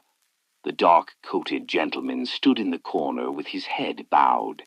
"What happens at midnight?" Edward demanded. No one answered. Whitmore stood at the reception desk, hands resting lightly upon the wood. "The same thing that always happens," he said. Edward crossed the lobby in 3 strides and seized him by the collar. "End this." Whitmore neither flinched nor resisted. "I cannot." Edward shook him. "Then tell me how to leave." Whitmore spoke with grave patience. When the fire came, the guests were trapped. The windows would not open. The doors were lost behind smoke. Some burned where they stood, some hid in their rooms, some reached the halls only to find them filled with flame. They died frightened, confused, and unready. Edward released him slowly. Whitmore continued. Something remained afterward. The shape of the house, the memory of those within it, the need. What need? Whitmore looked toward the clock. To be occupied, 11:57. The hotel cannot stand empty, Whitmore said. It draws in those who are lost, those who arrive late, those who have nowhere else to go. Edward backed away. No, you signed the register. That is nothing. It is how the house knows your name. A burst of cold air swept through the lobby, though the doors were shut. In the walls there came a faint crackling sound, like fire catching. Edward turned and ran to the front entrance. He flung the doors wide. Fog, endless, white, lightless fog. He forced himself across the threshold. For 1 second he felt solid ground beneath his boots. For the next, nothing. A vast empty drop seemed to yawn beneath him. He staggered, lurched backward, and fell hard on the lobby floor as the doors slammed shut of their own accord. From above came a sound that chilled him utterly. Coughing. Dozens of voices coughing at once. The staircase filled slowly with figures. They emerged from the upper corridor and descended with dreadful calm. Men and women in clothes from another age, their faces pale, their eyes dark-rimmed, their skin marked in places by soot and burns. Some carried the posture of guests roused from sleep. Others looked as though they had been wandering for years without rest. Their mouths were closed, yet the sound of distant coughing seemed to come from them all. Mrs. Caldwell covered her face with trembling hands. Dr. Halvorsen whispered, "Again." Edward scrambled to his feet. "No," he said, though there was no force left in the word. The descending figures filled the stairs and spread across the landing. Whitmore spoke quietly behind him. "You must understand, Mr. Harrow, it is not malice. It is hunger, memory, habit. A house does what it was made to do." "A house?" Edward turned on him. "This is not a house." Whitmore's pale features tightened almost imperceptibly. It was once. The first of the burned guests stepped off the stairs into the lobby. A woman in a charred evening gown. A boy of no more than 14 clutching a melted toy soldier. A man whose beard had burned away on one side of his face. They moved not toward Whitmore, nor toward the others who belonged to the place, but toward Edward. He ran, through the drawing room, overturning a chair, into the dining room where the silver laid upon the tables had gone black with soot, through a swinging door into service passages behind the walls. Every hallway seemed longer than before. Every turn led to another passage, another staircase, another locked door. The hotel had become a maze assembled out of itself. Smoke drifted along the ceiling now, thin at first, then thicker.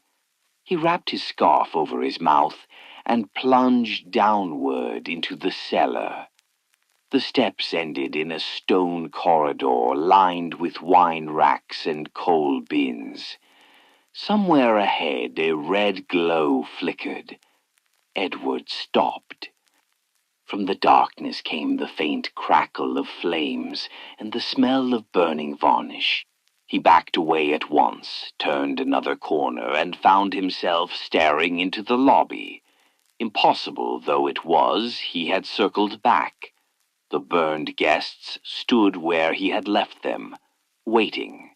The great clock read 11:59. Edward's mind, driven to a terrible clarity by panic, seized upon one last hope. The library. If the hotel was memory, perhaps it could be undone by truth.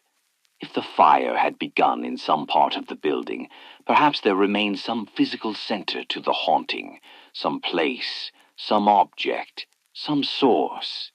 He fled once more, this time to the library, and slammed the door behind him.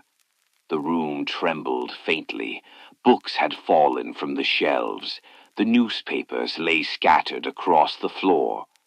The lamp on the desk burned with a long, wavering flame. Edward searched wildly through drawers, cabinets, shelves. At last, in a locked compartment already half broken, he found a ledger not of guests but of accounts and correspondence. Folded between its pages was a letter, smoke-stained and never sent. It was from Elias Whitmore, written on the evening of the fire. Edward's eyes raced over the lines. There had been debt, severe debt. Whitmore had concealed it from investors and delayed repairs to the gas pipes and wiring throughout the lower floors. He wrote of one final season, and the house surviving this winter, if fortune holds. Beneath the measured language ran desperation, shame, and a desperate love for the hotel itself, spoken of almost as if it were a living companion. "I have given it my life," the letter read, "and perhaps it will take what remains." The lamp beside Edward flared high. Midnight struck, not from any visible clock, but through the whole hotel at once. A deep, resonant toll rolled through walls, floor, and ceiling. The lamp exploded. The library plunged into darkness, lit only by a red glow seeping beneath the door. Edward threw it open. The corridor beyond was aflame. Not wholly, not naturally. Patches of old fire burned in the wallpaper, in the runner, along the ceiling beams, yet gave off little heat. Through those flames moved the pale shapes of guests and servants alike, each reliving the final horror of 1893. Some staggered, coughing through smoke. Some beat at locked doors. Some pressed themselves against walls, as if seeking escape routes that no longer existed. And all of them, again and again, turned toward Edward. He understood then. The hotel was not simply trapping souls.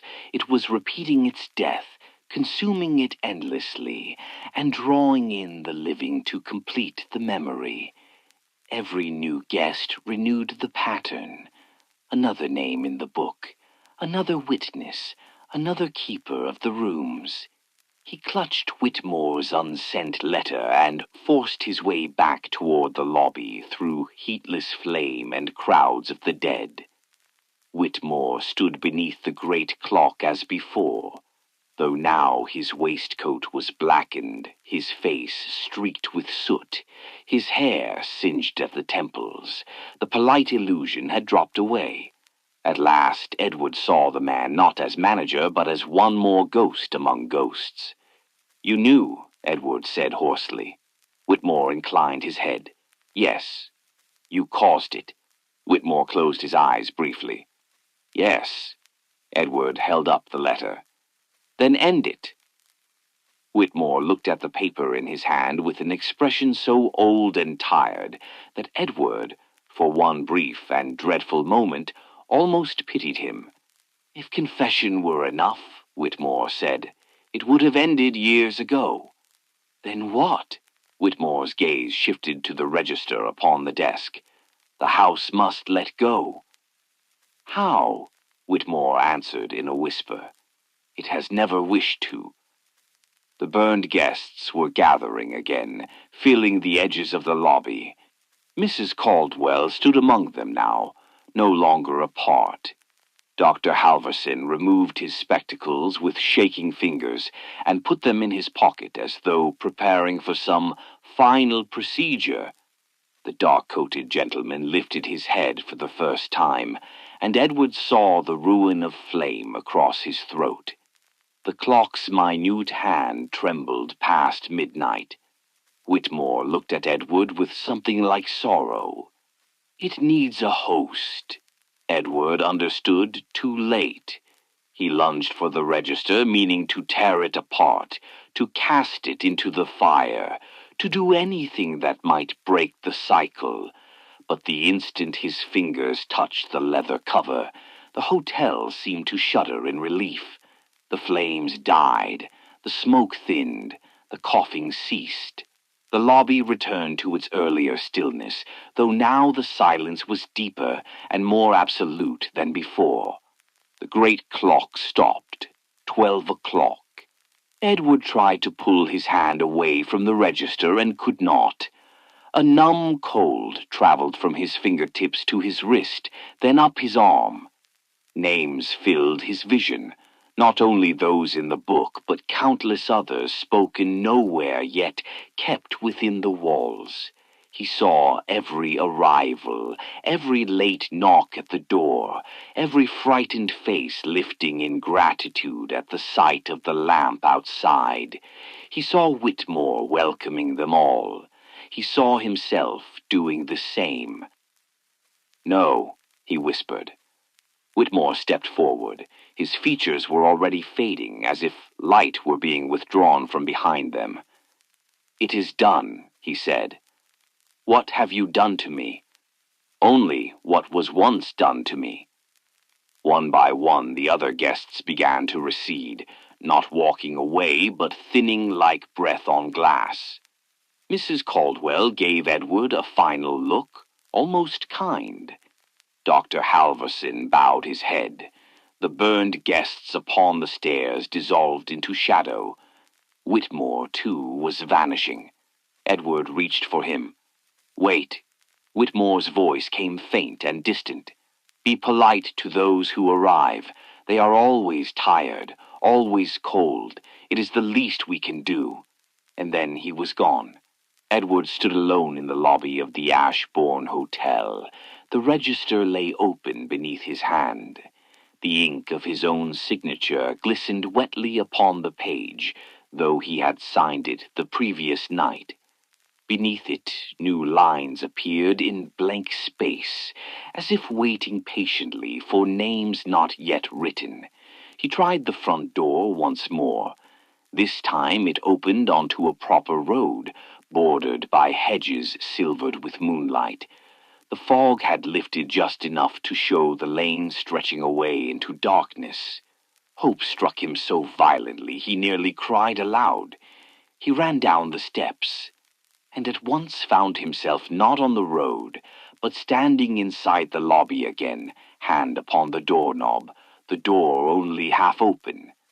He shut it slowly. He tried the back entrance, the cellar passage, a window in the drawing-room, a door on the third floor that opened onto a narrow iron balcony. Every exit promised freedom. Every exit returned him to the hotel. Hours passed, or perhaps moments. Time inside the Ashbourne no longer obeyed any instrument he possessed. At last he sat behind the reception desk, exhausted beyond thought, staring at the brass key to room 12 lying before him. Somewhere in the house a bell rang. Not loud, not urgent. The small bell once used to summon the manager to the desk. Edward lifted his head. From beyond the front door came the muffled sound of footsteps on wet stone. Then a knock. 3 soft raps. He knew, with the calm certainty of nightmare, that someone stood outside in the fog, tired, cold, relieved to have found shelter. His mouth went dry. He remained seated, hoping absurdly that silence might drive the traveler away. The knock came again. Then, against all his will, Edward rose. He crossed the lobby, straightened his coat, opened the door. A gentleman stood upon the step, hat wet with mist, a valise in one hand. Behind him the road lay pale and empty beneath the moon. "Good evening," the stranger said. "I beg your pardon. My carriage broke down on the road, and I fear I am quite lost. Have you a room for the night?" Edward felt words gathering in his throat like water finding a long-carved channel. He tried to resist them. He could not. "Good evening, sir," he heard himself say in a voice calm and measured, a voice that no longer sounded entirely his own. "Welcome to the Ashbourne Hotel." The stranger smiled in relief. Edward stepped aside. The man entered.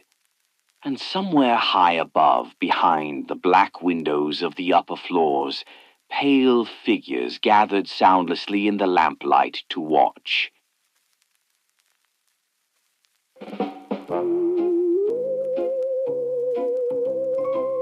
Still here, aren't you? Braver than most. If you enjoyed tonight's tale, feel free to like, share, and subscribe before something else does it for you. And see you around when it's time for Short Ghost Stories, long after midnight.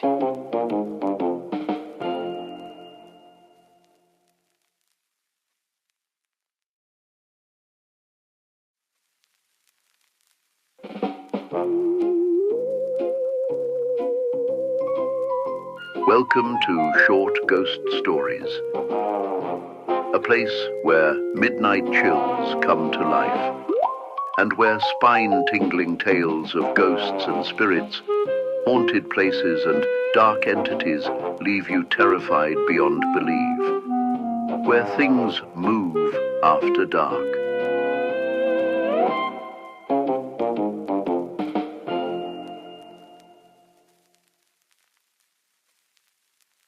The Woman in the Hallway, a Victorian ghost story.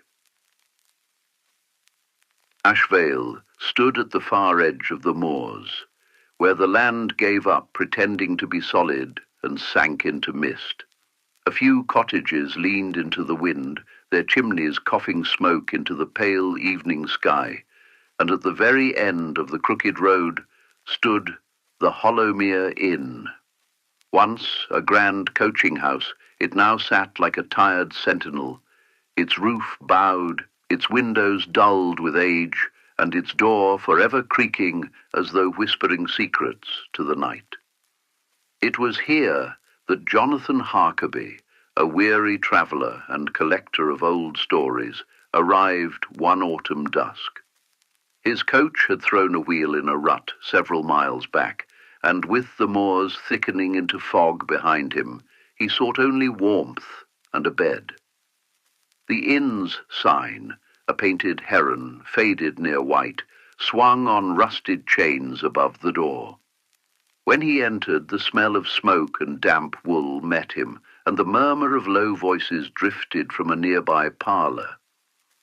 Behind the counter stood Mr. Pritchard, the innkeeper, a stooped man with hands like old rope and eyes that seldom left the fire. "A room for the night?" Jonathan asked, setting down his hat. Mr. Pritchard hesitated, as though measuring the wisdom of answering. "Aye, sir, room 9, top of the stair." He handed over a key. "But mind you, don't walk the halls after midnight. The boards remember more than they should." Jonathan smiled faintly. "Superstition?" The innkeeper's jaw tightened. "Experience."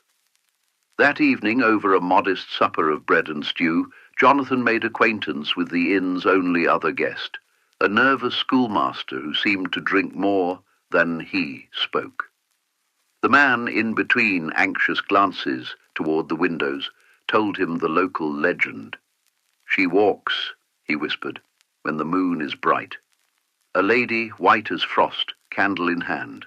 She was once a bride-to-be, waiting here for her husband to return from the sea. He never did. Ship went down off Raven Point. She searched every window, every corridor, every shadow, until one night she simply vanished, but her light still burns in the hallway." Jonathan chuckled, though gently. "And you've seen her?" The schoolmaster swallowed. "Heard her, steps that go nowhere, the sound of wax dripping on the floorboards. The innkeeper says she's lost. Trapped between the house and the world beyond. When the inn had gone still, Jonathan climbed the narrow stair to his room. The corridor stretched long and crooked, lined with portraits so darkened by smoke that the faces seemed half erased. His candle wavered as he unlocked his door. Inside, the chamber was spare but clean, a bed, a small writing desk, a mirror dulled with age. The wind moaned faintly down the chimney. Jonathan undressed, set his watch on the bedside table, and let the candle burn a little longer than was sensible. Some time past midnight, he woke. The flame had guttered out. The moon shone through the narrow window, pale and cold. From the hallway came the sound of footsteps, slow, careful, bare feet on wood. He sat up, heart hammering. Beneath his door, a faint strip of light moved, as if a candle passed by. "Hello," he called, but the sound barely left his throat. The steps paused. Then, very softly, the door handle turned. He leapt from the bed and threw the door open. The corridor was empty. Only the portrait stared back at him. Then, far down the hall, a woman stood. Her gown was white, her hair dark and loose, and in her hand she carried a candle whose flame burned without smoke. Her eyes, what little he saw of them, reflected the light strangely, as though they were made of water. "Madam?" he said, his voice trembling despite himself. She looked at him for a moment, and then, as if carried by wind, vanished. The hallway fell dark, and the smell of salt and old roses filled the air. The next morning Jonathan found Mr. Pritchard by the fire, staring into the embers. "I saw her," he said. The innkeeper closed his eyes. "Aye, most do the first night." "Who was she truly?" Mr. Pritchard poked at the fire. "Eleanor Ray came here near 20 years ago. Said she was to be married. Stayed in room 11, the one beside yours.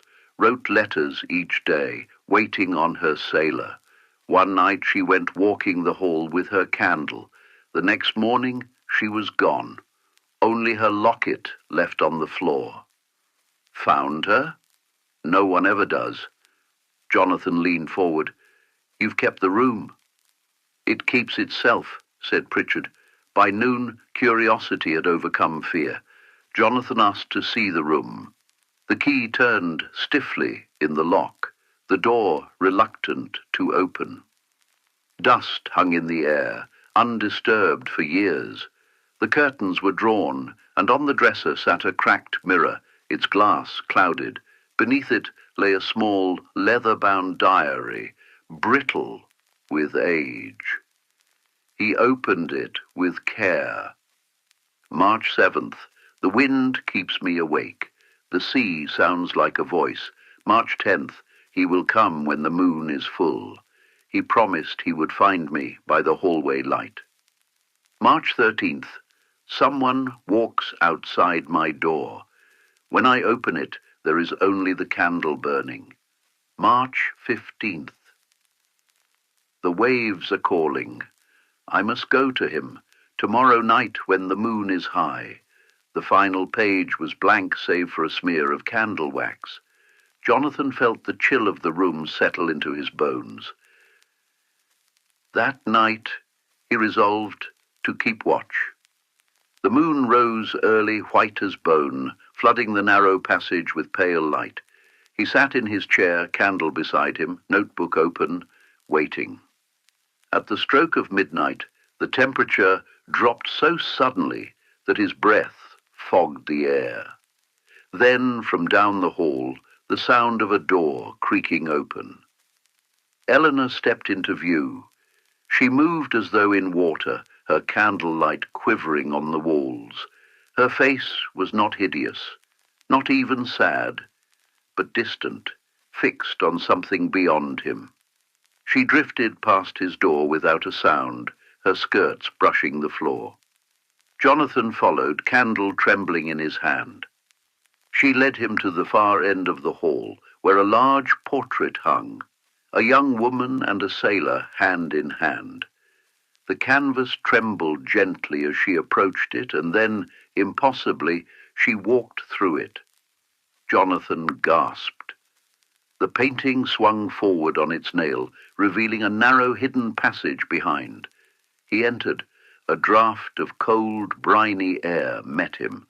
At the end of the short corridor stood a window overlooking the moor and the faint glimmer of the sea beyond. Beneath it, half buried in dust, lay a silver locket. Inside were two miniature portraits, the same woman, the same sailor. He understood then. Eleanor had come here each night, believing her lover's spirit would return with the tide. On her final night, she must have stepped through this very window into the fog, chasing the ghost of the man she loved. Jonathan whispered into the darkness, "Eleanor Ray, your wait is over." A sudden stillness fell. Then from behind him, a voice, soft near his ear. "I hear him. The sea is calm now." He turned. She stood there, candle nearly spent, eyes gentler now. He placed the locket in her open hand. For a moment she smiled, and her form grew faint, as though the air itself were carrying her away. The flame flared once, blindingly bright, then went out. At dawn, Mr. Pritchard found Jonathan asleep in the hallway chair. The candle burned to nothing beside him. He said nothing, only nodded when Jonathan handed him the locket.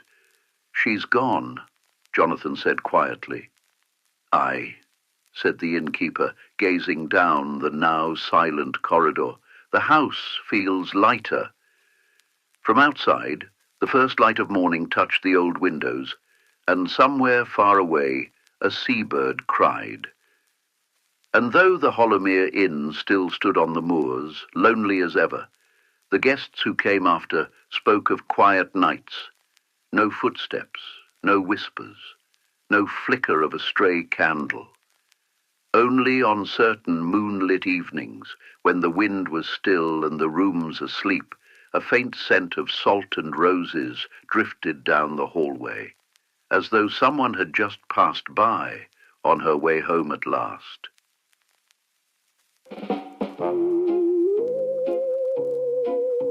Thank you for listening. If you enjoyed tonight's tale, feel free to like, share, and subscribe. Before something else does it for you. Are you curious what creeps through the night when the candles burn low?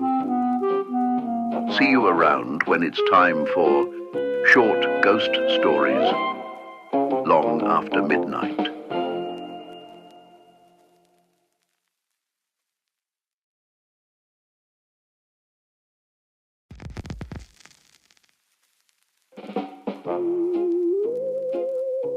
Good evening, everyone, and welcome to Short Ghost Stories, a place where ghostly whispers drift through the darkness, and where the fog rolls in after midnight, and where spine-tingling tales of ghosts and spirits leave you terrified beyond belief.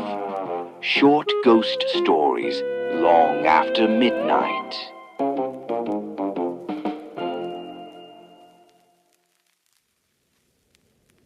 The Beast of Black Hollow. They arrived at Black Hollow in the late afternoon, when the year had already begun to turn inward on itself. Autumn had settled deeply there. The air was cold and damp, carrying the faint smell of peat and standing water, and a pale fog lingered between the low hills and the dark line of woods that encircled the village like an unbroken fence. The road that led them in narrowed as it went, as though it had once been wider but had since been reclaimed by neglect and moss. Linda was the first to feel it. She did not say anything at first, only slowed her pace slightly as they passed the first of the houses. They were old, unmistakably Victorian, their brickwork darkened with age, their windows tall and narrow, their porches sagging under the weight of years. Lamps burned behind thick glass, but the light seemed reluctant to escape into the street. "It's like the place is holding its breath," she said at last. Ron laughed. "That's what villages do when strangers turn up." Jess glanced at him, then at the houses. "They're watching us," she said. "Everyone watches newcomers," Howard replied mildly. "It's human nature." Tyler said nothing. He walked a step behind the others, his eyes never leaving the fog that crept in thin strands along the edges of the street. They found the inn at the center of the village, a low, broad building with a hanging sign that creaked softly in the wind. A black raven was painted there, wings half spread, its beak open as if in warning. "The Raven," the sign read. The door opened with a heavy sound and warmth spilled out to meet them. Conversation died the moment they stepped inside. It was not dramatic. No one turned openly. No one stared. The silence simply arrived, thick and complete, like a curtain drawn across a stage. A dozen eyes lowered to glasses and plates. Someone coughed. Somewhere, a chair scraped softly against the floor. "Well," Ron muttered, "aren't we popular?" The innkeeper looked up from behind the bar. He was an older man with a broad face and tired eyes. He studied them for a long moment before nodding once. "Rooms?" he asked. They nodded, suddenly grateful for something so ordinary as a transaction. Keys were handed over. Supper was served, stew thick with root vegetables and bread still warm from the oven. Beer followed. Slowly, conversation returned to the room, though it remained subdued, cautious. After the second round, Linda leaned forward. "We heard about the legend," she said lightly, "the one about the beast." A few patrons stiffened. One man stood abruptly, leaving his drink untouched, and went out into the fog without a word. Another shook his head. "Children's stories," he muttered, though his hands trembled as he lifted his glass. An older woman leaned close, her voice low. "You leave tonight," she said, "before the moon climbs." Ron smiled. "And miss all the fun." That earned him a look of naked fear.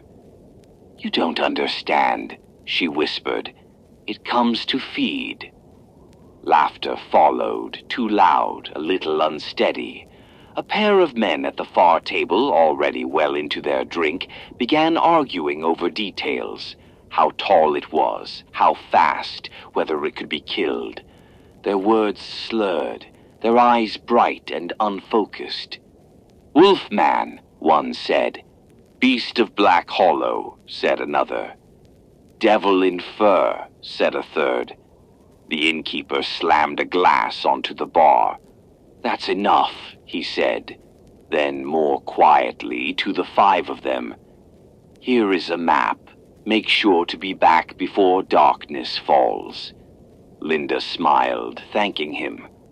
Ron rolled his eyes. They took the map. They left. Outside, the village lay empty. Doors were closed, windows darkened one by one. Lanterns burned on porches, their light barely reaching the street. Above them, clouds thinned, and the moon, full and pale, began to rise. They walked without speaking. The cemetery lay at the edge of town, its iron gate hanging open. Headstones leaned at odd angles, names worn smooth by time and rain.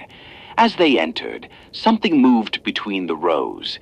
The graveyard keeper appeared as if from the earth itself. A tall, thin man wrapped in a heavy coat, his face deeply lined. "You shouldn't be here," he said. They jumped. Howard recovered first. "We're just looking around."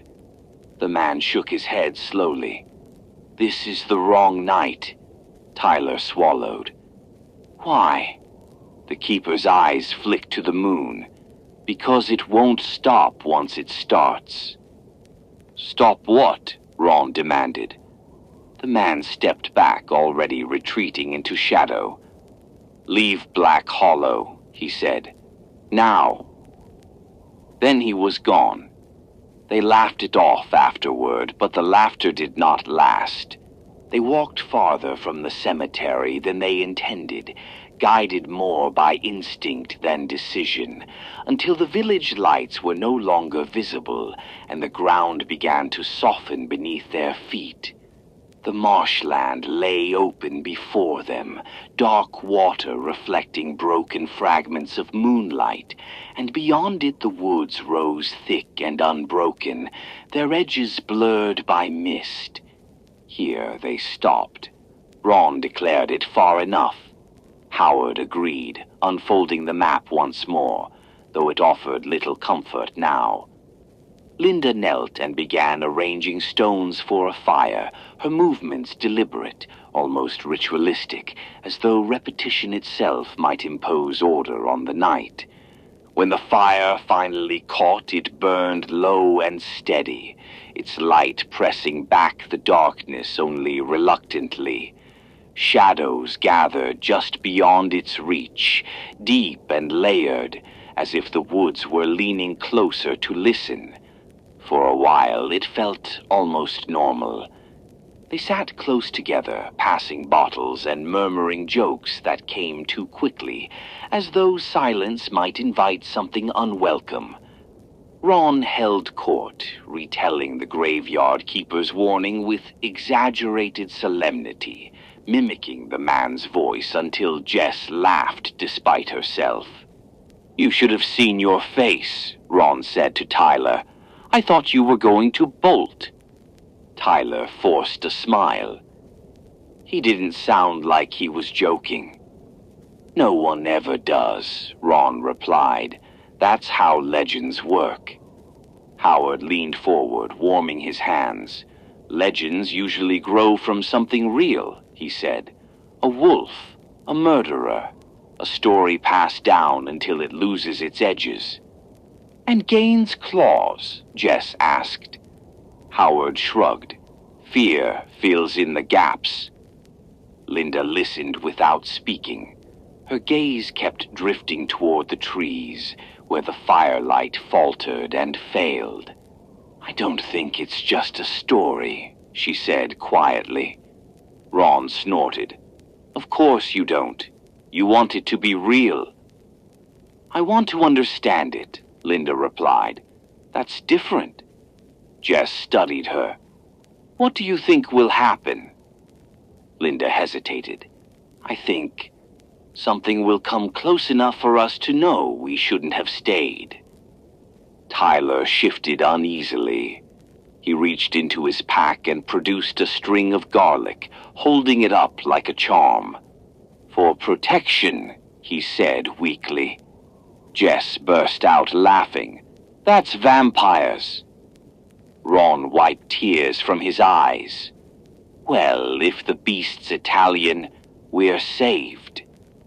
Even Tyler laughed then, the sound thin but genuine. For a moment the night loosened its grip. The fire popped sharply. They all fell silent. From the woods came a sound, low, drawn out, and deliberate. It was not a growl exactly, nor a call. It carried weight, intention. "Did you hear that?" Jess whispered. The sound came again, closer this time. Branches shifted somewhere beyond the light, cracking softly under pressure that was far too measured to be wind. Howard frowned. "Probably an animal." "Animals don't circle," Linda said. And then they heard it move, not toward them, around them. The sound passed behind the fire, then to their left, then farther back, always just beyond the edge of light. Something exhaled, a wet, steady breath that stirred the fog near the ground. Tyler's laughter died in his throat. It's breathing. Ron stood abruptly. Enough. He stepped toward the trees, firelight clinging briefly to his back before surrendering him to the dark. "Come on," he shouted. "You want to scare people. Show yourself." The woods accepted him. For a moment, nothing happened. Then came the scream. It was short, sharp, and terrible, cut off as though something had closed a hand around his throat. For a heartbeat, none of them moved. The fire dimmed. Somewhere in the darkness, something heavy shifted, and the sound of it stepping forward carried clearly now. The night drew inward, and the nightmare began. They ran. Branches clawed at their faces and arms as they fled blindly toward the village, the ground uneven beneath their feet, roots and stones threatening to send them sprawling at every step. Their breath burned in their chests, each gasp sharp and painful, as though the cold air itself were cutting them open from within. Behind them came the sound of pursuit. It was not the crashing, careless noise of a beast forcing its way through undergrowth. It was faster than that. Purposeful. Close enough that they could feel it, a pressure at their backs, a presence that seemed to fill the darkness between the trees. Linda stumbled. It happened so quickly that Jess did not realize at first that Linda was no longer beside her. There was a sharp cry, more of surprise than pain, and then a sound that none of them would ever forget. A deep, tearing snarl followed by the sickening crack of something breaking. They did not look back. The cemetery gate loomed ahead, its iron bars gleaming faintly in the moonlight. They burst through it and ran among the leaning stones, their shadows stretching grotesquely across the ground. At the far edge stood the small keeper's hut, its door hanging crookedly on its hinges. They threw themselves inside and slammed it shut. The darkness within was thick and close. Jess pressed her back against the door, her heart hammering so violently she feared it might give them away. Tyler collapsed onto the dirt floor, shaking so badly he could not stand. Howard stood in the center of the hut, his face pale, his eyes wide and unfocused. "It's still out there," Tyler whispered. No one answered him. They listened. Outside, something moved among the gravestones. Footsteps, slow now, deliberate, passed close to the hut, then receded. A low sound followed, not quite a growl, not quite breath. Jess covered her mouth with both hands. "This isn't possible," Howard murmured. "It can't be." "It killed them," Tyler said. "Ron. Linda." Howard shook his head as if to clear it. "No. There has to be an explanation. Some kind of animal. Or people." Jess turned on him, her voice breaking. "Did that sound like an animal to you?" Silence answered her. Minutes stretched into something longer, heavier. Time lost its edges. The cold seeped through the thin walls of the hut, settling into their bones. Every sound outside felt amplified, the creak of branches, the whisper of grass, the distant splash of something moving in the marsh. Howard wiped his hands on his jacket, leaving dark streaks of sweat. "I'll check," he said at last. Tyler's head snapped up. "No, don't." "We can't just stay here," Howard insisted, though his voice trembled. "If it's gone, if there's a chance." "There isn't," Jess said quietly. Howard hesitated, his hand hovering over the door. For a moment it seemed as though he might listen. Then he opened it. The night rushed in. A massive shape surged forward, impossibly fast. There was a single terrible glimpse of fur and red light, and then Howard was wrenched from the doorway with a cry that cut off mid-syllable. The door swung shut on its own. Jess and Tyler did not move. They did not speak. They sat in the darkness, listening to the sounds outside fade once more into silence, until silence itself became unbearable. When they finally ran, it was without looking back. The inn was in sight when the howl split the air. They turned. The creature stood before them, towering, furred, eyes burning red. "I told you to leave," it said. The moonlight shifted, fur receded, fangs dulled. The graveyard keeper stood there, human once more. "Go," he said, "and never return." Dawn broke. They ran. Years later, Black Hollow still stands. The inn still opens. The lanterns still burn. And once a year, when the moon is full, no one leaves their home, because the beast feeds and the hollow remembers.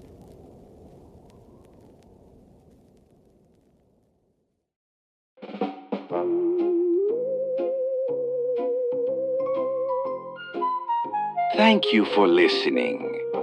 If you enjoyed tonight's tale, feel free to like the video, share it with a fellow night wanderer, and subscribe before something else does it for you. Until next time, short ghost stories long after midnight.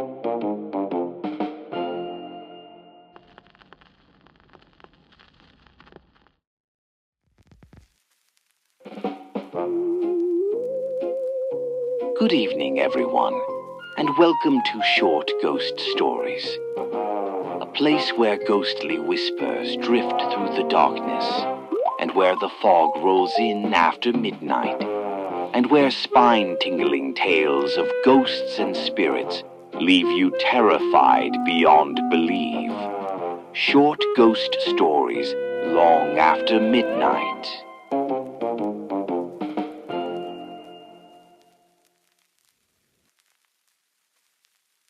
The Churchyard Bell. At the far edge of the old English town of Grimshaw, where the last crooked street fades into fields and mist, stands the ancient church of St. Bartholomew's. Its stone tower rises above the rooftops like a silent sentinel, and beside it lies a churchyard so old that no one in Grimshaw remembers when the first grave was dug there. The gravestones lean at odd angles. Many of the names carved into them have long since faded, but the people of Grimshaw still remember one thing: the bell. It is said that the bell of St. Bartholomew's must never ring at midnight under a full moon, because when it does, the dead rise from their graves, and before the night is over, one living soul will be taken back beneath the earth. On the night Daniel O'Brien returned to Grimshaw, the moon hung full and pale above the town. He had been gone many years, long enough that the narrow streets felt unfamiliar and the houses smaller than he remembered. But one place had not changed.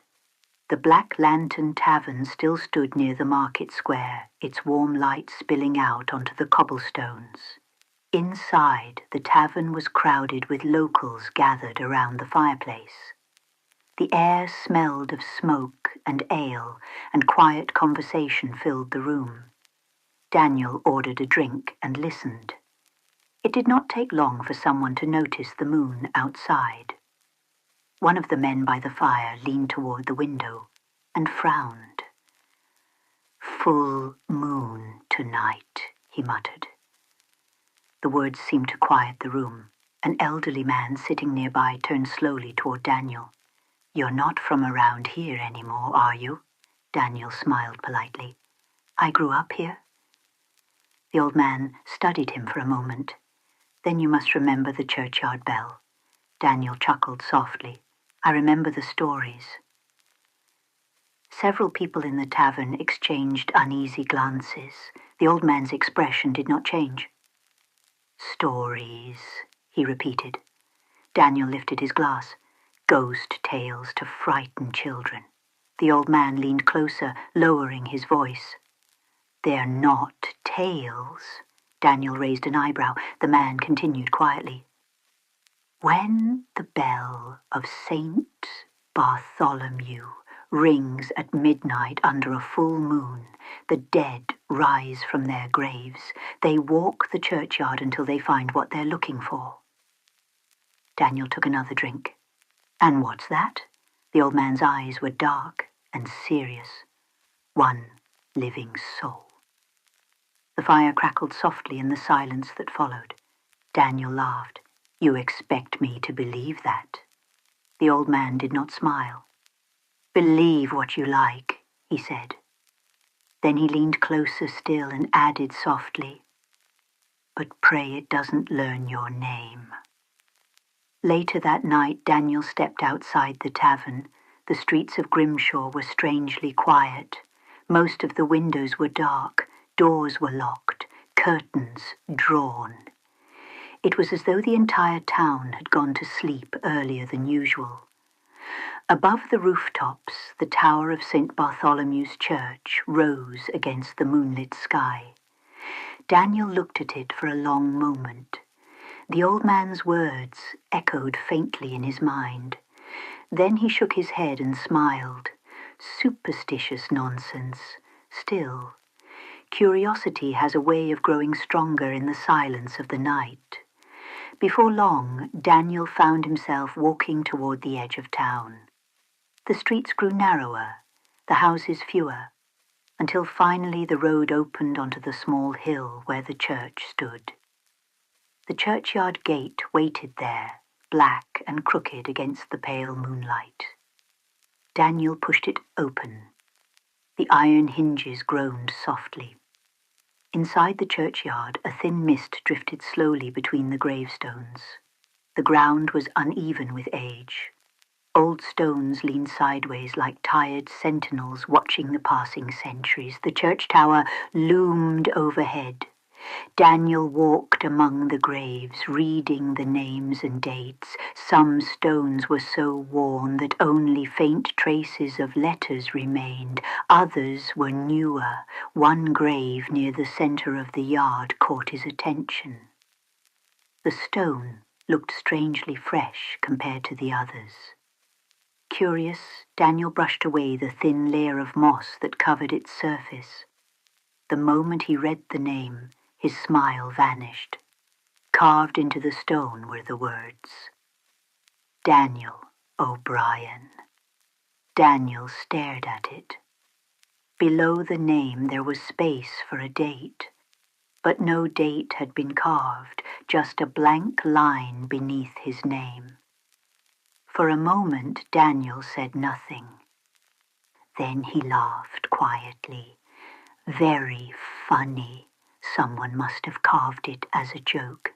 Still, the sound of his laughter seemed strangely small in the empty churchyard. Daniel glanced up toward the tower. Through the broken window near the top, he could see the bell rope hanging down into the darkness. It swayed slowly, back and forth. Daniel frowned. There was no wind. The rope twisted gently as if touched by an unseen hand. Then it stopped. The graveyard fell completely silent. A moment later, the church clock began to strike midnight. 1, 2, 3. Daniel watched the bell rope. It hung perfectly still. Then the first deep toll of the bell rolled out across the churchyard. Daniel's eyes widened. The rope had not moved, yet the bell continued to ring. 4, 5, 6. Each toll echoed across the silent graves. By the time the 12th bell sounded, Daniel felt the air around him grow colder. Then the ground began to move. At first it was only a faint sound, the shifting of loose soil, the scraping of stone. Daniel looked down. The earth beside one of the graves was trembling.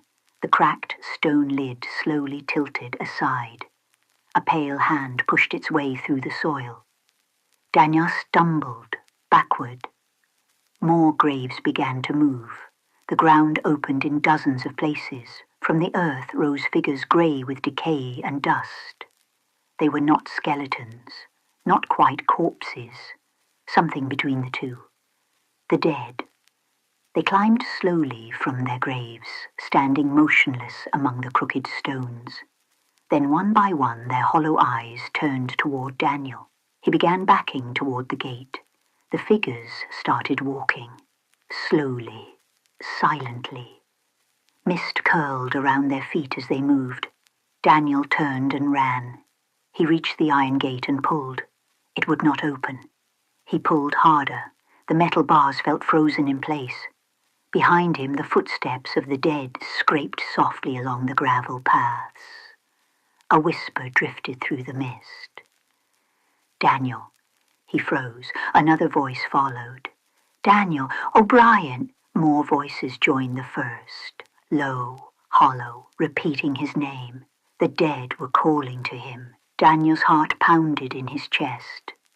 They knew who he was. They had known all along.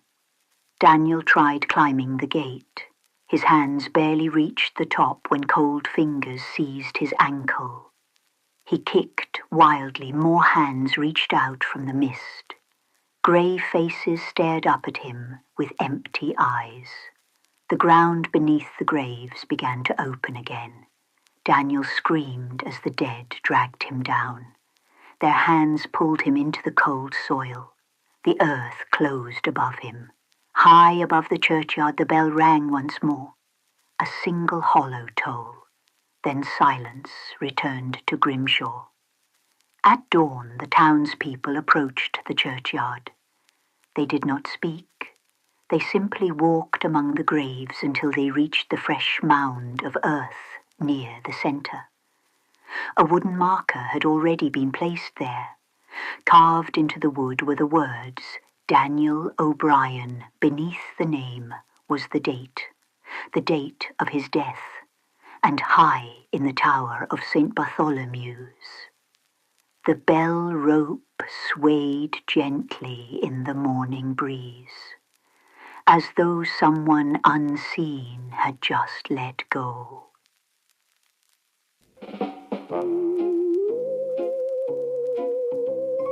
Thank you for listening. If you enjoyed tonight's tale, feel free to like the video, share it with a fellow night wanderer, and subscribe before something else does it for you. Until next time, short ghost stories long after midnight